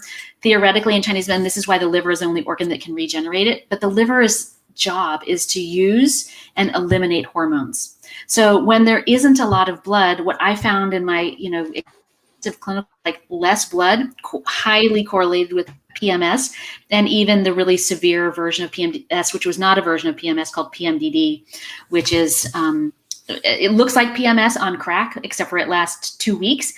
It's so bad that 30% of the women with this condition will have a suicide attempt because of it. Really? So it affects the mental health that bad? It affects everything. It's just they have an extreme sensitivity to hormones, and literally the second that they ovulate, they look like Jekyll and Hyde. They often get misdiagnosed as bipolar. Yeah. One of my customers at Brazen, who uses our PMS formula for this, she goes, my 10-year-old son came in and said, Mom, I think I figured out what's wrong with you. And she goes, what? And he goes, we were talking about it at school. I have rabies, because sometimes you're so nice and sometimes you're so mean. And she was like, oh, baby, no, I don't have rabies, but I do have a condition that makes that happen, Yeah, and more people have that condition. I just want to talk about it because more people have that condition than infertility. Really? And that's just diagnosed ones. I suspect that probably it's much, much higher. Every time I do something on TikTok talking about it, they're like, holy crap, I think I've had this for 20 years. And really? I just thought that I was crazy. Do you think that the TikTok thing has worked so well because of the fact you're being so vulnerable, raw, and open about such a heavy conversation for people, that people feel more comfortable coming to you because of that? I think it's because I'm very juvenile. So I like that. I have a knack for saying things in a way that are a little embarrassing and edgy and pretty inappropriate, but the vibe underneath it is there's science there. Yeah. Mm-hmm. And I think that they're I know I can trust her, but she's the cool aunt, Yeah. So when they were asking what hole do you use to put the tampon in, I was look, I know it's super confusing. Nobody's ever even looked down there. So what you do is wash your hands, spread them wide, get a mirror, check it out. There's a pee hole, a poop hole, which is a little pucker, and another hole in between. And they're what if I put it in the wrong hole? I'm impossible. The pee hole is tiny, pinprick small, the poop hole is closed. It's a little pucker. There's only one real hole. So that's sort of the way that we talk about it. Is so they'll say, open, just open and straight and kind of funny. And I know it's super confusing and, Jessica Dugas had a great comment here. She said, we are rewatching the series Blossom from the 90s. And in the very first episode is about Blossom getting her period. I think we used it to talk about it more than we do now. And that's an interesting perception on it. Sorry, I had another question here. There it is. I saw two by Jessica. Phil, her husband, Mr. Big D, their last name's Dugas, so he's the Big D. And how about we just have the conversation with our daughters? And that's him and his wife. They're asking. Yeah. would you recommend that as parents? Like dads sit down, talk with the wife and the husband, or moms and dads sit down with their daughters at the same time. I love the idea of the party. I love, like, that was a cute way of connecting with your kids. How do you recommend, especially men, being able to have these conversations, have these things with their kids and understand it? Because a lot of men don't even have that conversation with their wife yet. They don't. So I think step one for men is to read my book. I'm not joking, because you will know everything that you need to know about periods after you read that. You will be like a rock star. Like some of the people that, podcasts and things like that I've been on, like after they read it, they started posting on social media, and those posts really blew up because men were like, I didn't know that. I didn't know that. Tell me more. Tell me more. It's like this secret black box, no pun intended. I think you have to be careful with the party. While I think the party is really good, like I have a teenage daughter, and when she was an athlete, so her period, I was like, have you had your period yet? Have you had your period yet? And she knows what I do, and she's like, nope. And then just one day she comes home and she's like, I was like, how was school today? And she goes, oh, I went to science. I did this. I got my period today. And I was like, what? Oh my God, I'm so excited. I'm hugging her, crying. She's pushing me off. And she's like, I knew it was going to be this way. I knew it was going to like, nah. And I said, we have to have a party. We have to have a party. And she's like, no parties, no parties. And I was like, we need a red velvet cake. We need to like, whatever. And she's like, no. And I was like, okay. And she likes to go to good restaurants. I said, okay, you pick any restaurant in the city. Any restaurant in the city, we're going right now. And she's like, Chick-fil-A. Oh, that's a great pick. Great pick. I love Chick-fil-A. And I was like, no, serious, like any city. I mean, any restaurant in the city, because she likes fine dining. And she's like, no, I just really want Chick-fil-A, and then I want to go get ice cream afterwards. And I was like, you realize you can go anywhere in the city? She's like, I really want Chick-fil-A. And then I forgot, like when you have your period, often you want junk food. Like you want salty. What about men? What about menstruating? Well, they do have hormonal cycles. Yeah. And sometimes, their cycles are a little bit different. They cycle every hour. Mm-hmm. They go through a hormonal cycle every hour. But the other thing is, just back to the conversation. If I can make one thing very clear, I think that the conversation is the worst thing a parent can do. You don't want to leave it for a conversation. You want to have been having the conversation since the beginning of time. Yeah. Mm-hmm. If you have the conversation, questions will come up. Mm-hmm. I agree. Right. If you just make it out and you like leave a box of tampons on the table, instead of saying like, okay, family, we're going to have this super awkward talk, mom, dad, and daughter. That's too weird for everybody. It doesn't leave a positive, like no daughter is going to walk away from that being like, that was awesome. Right. Yeah. They're never, there's nothing you can do that's going to make, because each kid is going to need, like my daughter, I never had any of those talks. I would have loved to have many talks with her. The only way I educated my own daughter was through texts. Yeah. I sent her TikToks. I sent her other people's TikToks to continue to break the ice.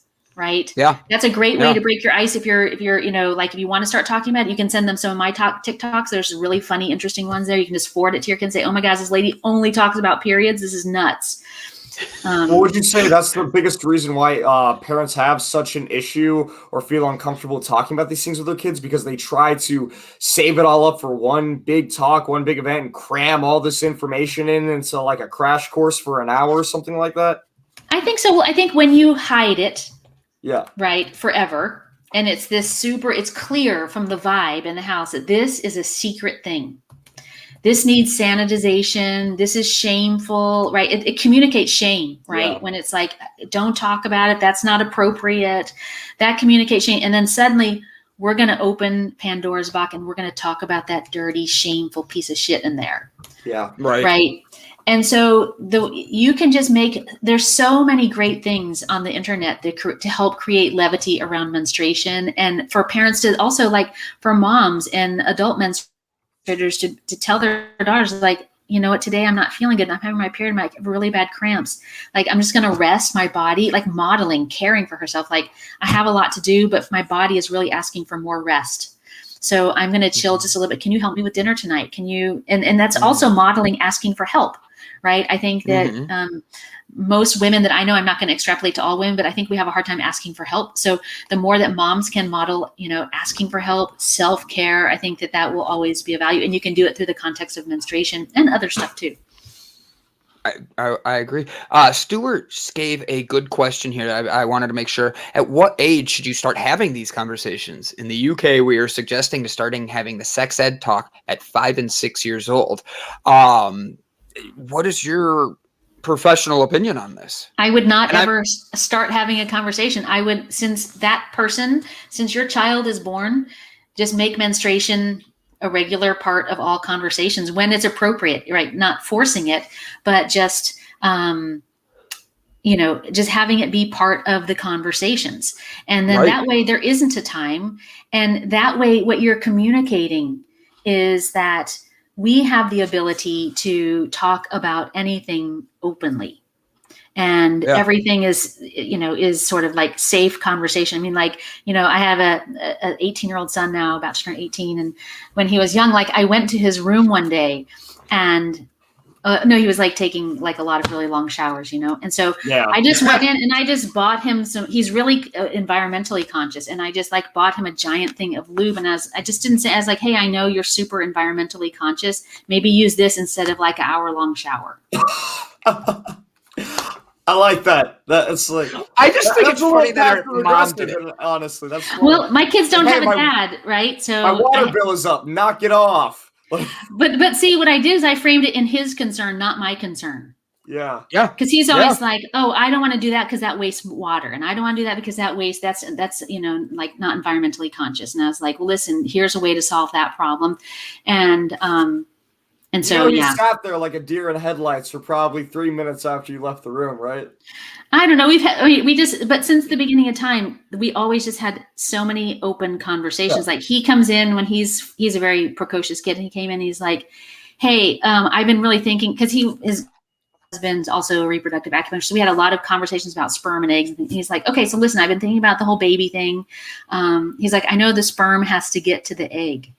Yeah. And he said, but there's one piece I just can't figure out. Like, how does the sperm get to the egg?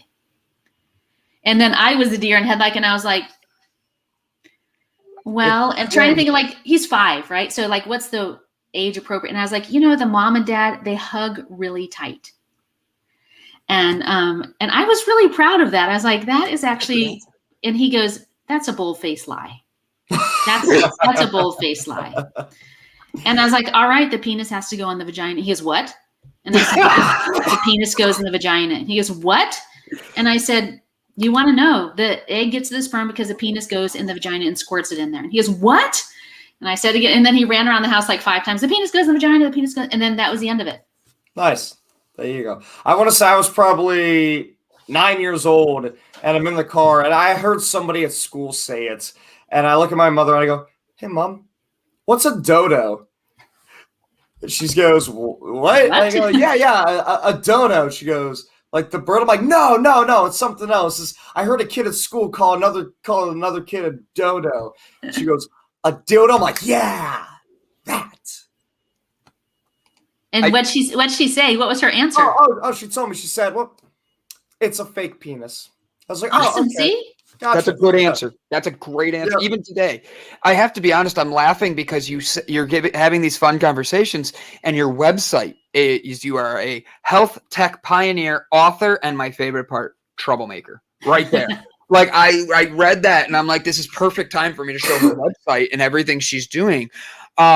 So what has been your biggest challenge with getting people to have these conversations and get out there and do this? What has been the biggest thing that Kirsten has struggled with that she wishes she could break down? Wow. This is something that I've really struggled with, is that menstruators have been conditioned to believe that suffering is normal. So 82% of menstruators reported to their gynecologist 2 years ago in a study, life-interrupting menstrual pain and PMS. 82% of people with periods. So many. That's a huge percentage. That's huge. So when I read that, I thought, how in the hell can we be in the middle of a women's movement?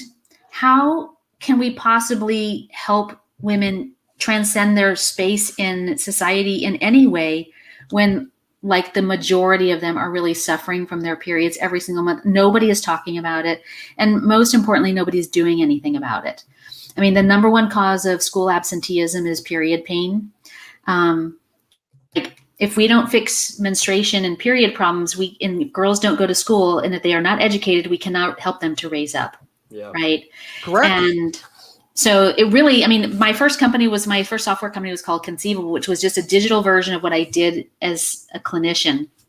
And then what I realized when I saw this, I had written an article for Goop magazine that was one of the most performant articles of all time, called What Your Period Can Tell You About Your Health. And hundreds to me afterwards, look, I'm 26. I'm not in a relationship. I don't want a baby. I'm not touching anything called Conceivable. I don't want a baby. I heard you can fix periods. Can you help me? I'm really suffering every single month. And it was the same email, like some version of that. And I thought, well, in Chinese medicine, they say the good doctor treats the patient, the great doctor treats society, but the master can make herself obsolete. I'm actually going to make Conceivable obsolete. I'm going to build another company that's going to use that same technology to use the data that we would track from a period tracker, but diagnose it as a system, fix the system so that the symptom, whether it's period issues or fertility issues, corrects on its own. And so, and then we called it Brazen, because Brazen means to overcome something shameful with swagger, like period shame. And I named it that because I wanted to call it something that would give me permission to be as brazen as I wanted, like just to say whatever it is to be said and do it with swagger, right? To really transform that conversation. And that's why, like, when I talk to my girls on TikTok, and they're like, I'm so ashamed. I'm like, you are becoming a superhuman. I always tell them that you're becoming a superhuman. And I always talk about, like, what happens to society when we unleash menstruators from the shame and suffering of their periods. Like, they're already crushing it out in the world, but 50% of the time they only are at half force. What happens if we unleashed all of that power into society? Right. I agree. What happens? Like, you're able to take, like, these very heavy. People don't want that. People don't like change. People like to stay in their role, in their box, in their everything. But we all have the conversations about, I want to be this, I want to be that. But the true thing is it's having an adult conversation. It's sitting down and treating each other as equals, like you did with your son, like you did with your daughter, like Gavin's mom did with him. My parents just said the school is going to teach you and pushed me out the door. That's why I learned what blowjobs were at 14. And not in the good way, like made fun of in school. Like, I was like, what do you mean? What is that? Like, I was a late developer, apparently. But, oh man, Brett in his humor. Sorry, I thought he had a question. Wow, the penis and the vagina. Now you know. It helps, Brett. Now that you're in your 60s, you can finally, you are the 60-year-old virgin. I'm so happy we finally were able to help. Kirsten, look what you've done today. You've blessed him. That's all I care. Even if I can just touch one person a day, I'm doing a good job. And finally, Brett doesn't have to touch himself. I know. Get him a fleshlight. Right? I like you a lot. That's awesome. Do you ever discuss the use of moon cups or risk of toxic shock syndrome? I love this question because it's a perfect segue into something that I'm very passionate about. On TikTok a few months ago, a girl asked me, I do a live show in the afternoons at 4:00, and a girl asked me, she said, my family is really poor and we don't have money for menstrual supplies. So the only option that I have is I look in, there's like in women's bathrooms, there's like little trash cans for period supplies on the door. And she's like, so I go in there and I try to find the ones that are not very used. And then I recycle those because I don't have anything to use. Can I get an infection from this? And literally my heart broke. And I always tell them, never tell anyone where you are because you want to protect your privacy, as young people. And I just want to say, where do you live? I'm going to send you like boxes and cases of stuff. But, and because of that, I got really interested in just like the number one reason that girls miss school is menstrual pain. The number two reason is they don't have menstrual supplies. And it turns out that 500 million people every month don't have menstrual supplies in the world. 500 million. Oh my God. So so they have to stay home, so they can't go to work. And there's a lot of organizations that are sort of trying to tackle period poverty with pads and tampons, like they're doing donations and things like that. But in my head as an entrepreneur, I'm like, you can't tackle 500 million with pads every single month. Like like, how are you going to, how do you do that? It's not sustainable. It's not sustainable. And it's, and so I thought, well, but you could with cups. So when we're talking about Moon Cup or Diva Cup, it's essentially, I have one. this is what it looks like. Okay. So it's made out of silicone, and it, like a tampon, it goes inside your body, but then it goes inside and it catches all the blood, and then you pull it out, and then you just pour the blood out and you wash it and put it back in. 5 years. I like that better. It seems more eco-friendly too. Is it sanitary? Yeah, it's very sanitary. It's 100% medical grade silicone, but in the US they cost about $40. Really? And I was like, I wonder how much I could source these suckers for. Yeah, I bet you could get that for a lot cheaper, because that just seems like something like the medical grade plastic is one thing, but like, or thing that is one thing, but like that would be something you would think would be more affordable. It's sanitary, it's eco-friendly, it's for the next generation. It would be something that people would be interested in. And as a male, that's something that, oh, okay, I can get that. And it's not like I'm going to use it, but you understand it differently than the fear of a period. Yes. But I guess my thing on that would be, for the cost of tampons and pads, you could look at being around $40 for 1 to 2 periods, would you say? No, it's like, depending on where you live, probably $8 to $10 per month. Okay. But anyways, I sourced these for $1. No! $1. And then I was really mad. And then the Brazen part of me came out, because I was like, those people who are charging $40, that's not cool. No. So we sell them at Brazen for $5. And we make $3 of profit after shipping. And then we take 3 and we give them to organizations who need them. So it's called the $5 cup. We don't get any profit off it. In fact, we lose money, because when we have to ship them, it costs us a little bit of money. But I believe that we can reduce the $500 million with menstrual cups. So if you need a $5, or you know somebody who can, we'll have more sizes and things like that, but it's super easy to use. And what's nice, there's a lot of countries where water is really a problem. And so even if they're using like homemade pads, they have to go down to the river where everyone is to wash their dirty menstrual supplies. This only requires 1 cup of water to clean. Oh, wow. So a lot better for them. So if you take it and just with toilet paper or a cloth and wipe it out, and then very little water, and it's very more discreet, because you're not down at the river scrubbing it, right? You just go in there and it's clean. So you don't need to use any kind of disinfectant on it then? It's another big scam, because a lot of companies who are making these are selling special cleansers for them. Yeah. It's like just more upsell. Gotcha. I'm like, right? So I know he's making a joke, but like, what happens if my cup runneth over? And my thing is, I'm dead serious, heavier flows. Like, what happens with that and all that? Like, hey, for females, do you have, this is going to sound really weird, a bigger cup, like for that? Well, you need a bigger cup for people who had babies. Right, because their vaginas are just bigger, right? Yeah. So this is like one that's more like a teen size one. If you have had several children, you probably need a slightly bigger one. Yes, you can donate to that cause. You can just what's your put website? Something in the show. Forever Brazen. Foreverbrazen.com. BRAZEN, correct? Yes. .com.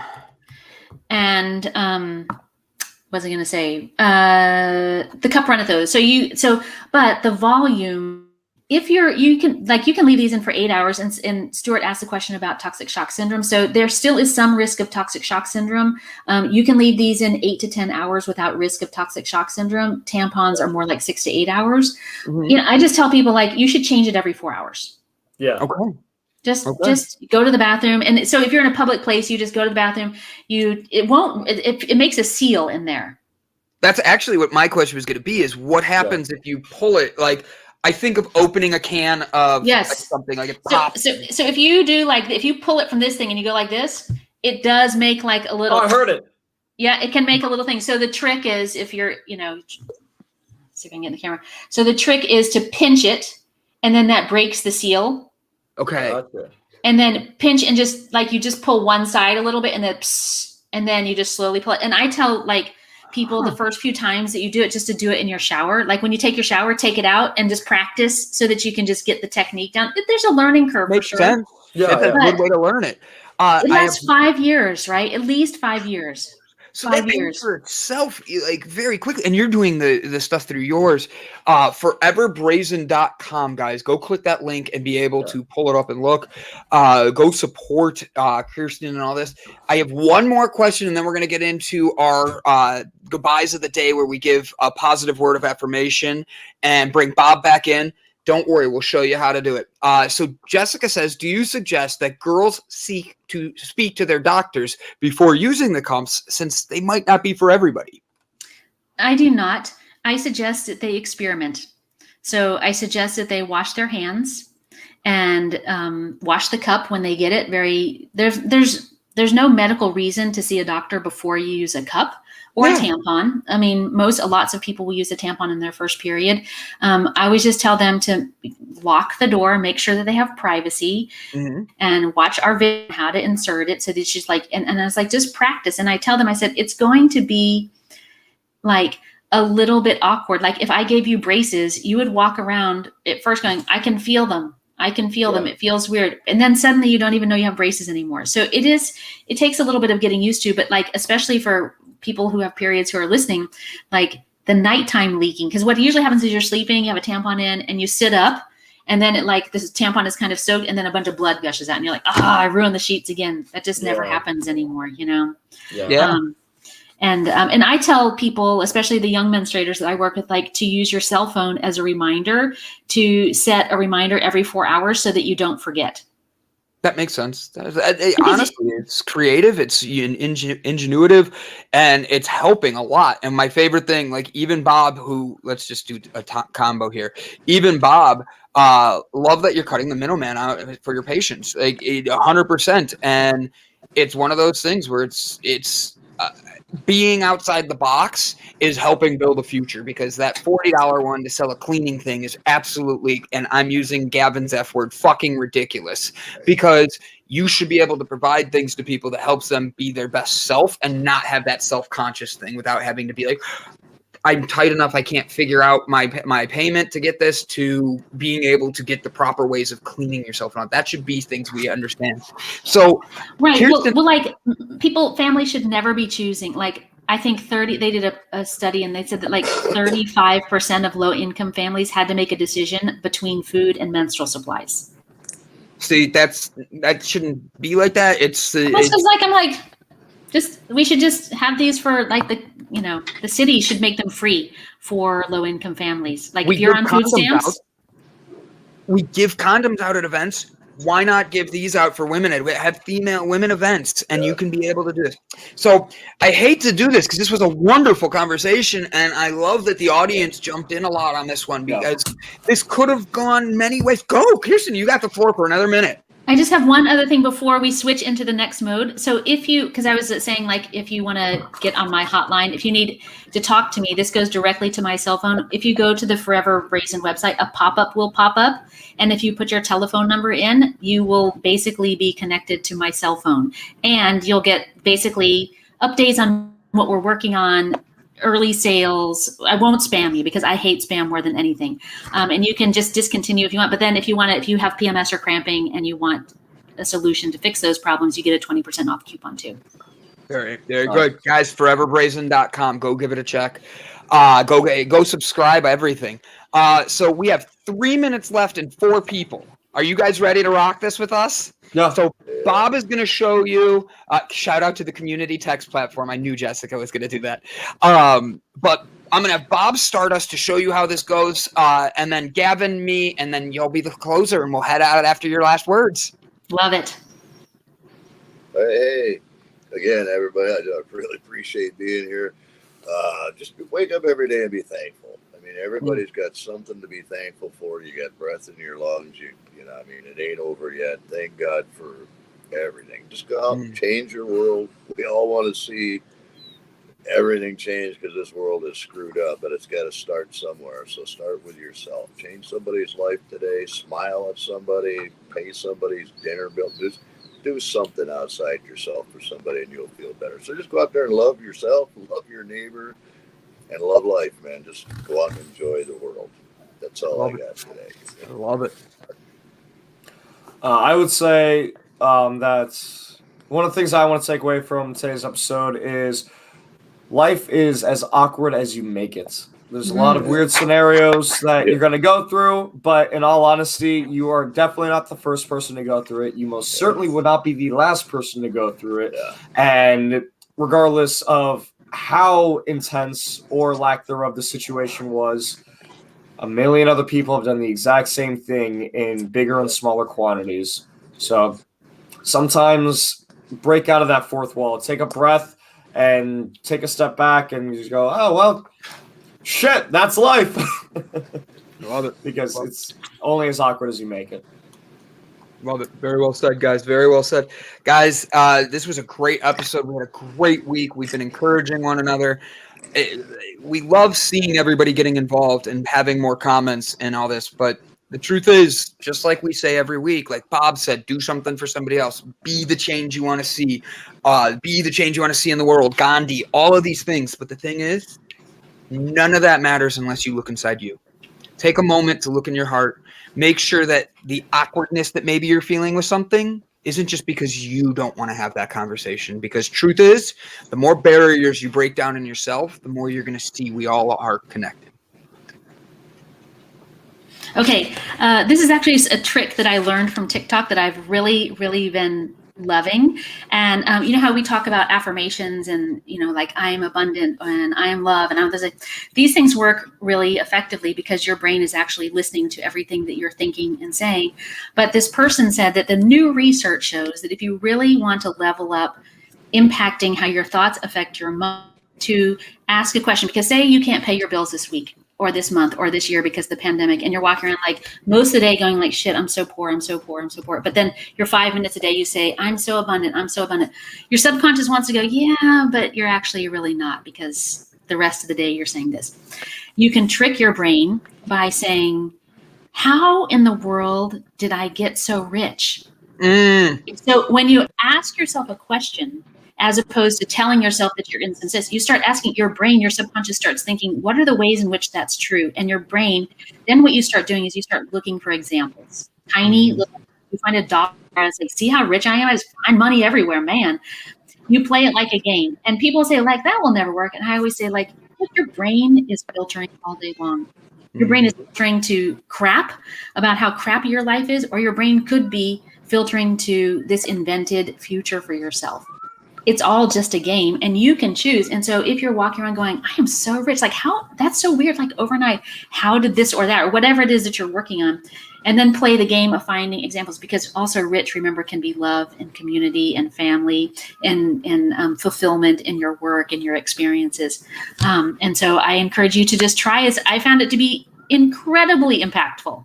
Love that. And it's been such a lovely, thank you, by the way, for having me on. It's been so delightful spending the morning with you guys. We are honored you came on and all that. Yeah. I don't know whose cat it is, but I want to see it. Oh, It's it's my cat, and it's awful. You can have it. I don't want No, it. you tell me that every time I come over. Yeah, every time that somebody talks about the cat, I'm like, cool, it's yours, take it. It's my mom's cat, and it's not fixed, and it meows when it wants pets, when it wants food, when it needs the litter box change, when it's in heat, it just meows. At 4 a.m., it's like my rooster. Anyway, enough about this horrific cat that I have terrorizing me every day. Thank you so much for being on. Thank you to everybody who has watched the show today. Thank you all for all of your wonderful comments. It was great conversation today, both on the video and in the comments section. The best thing that you can do to support us is simply share. Tell a friend, tell a family member, tell a coworker.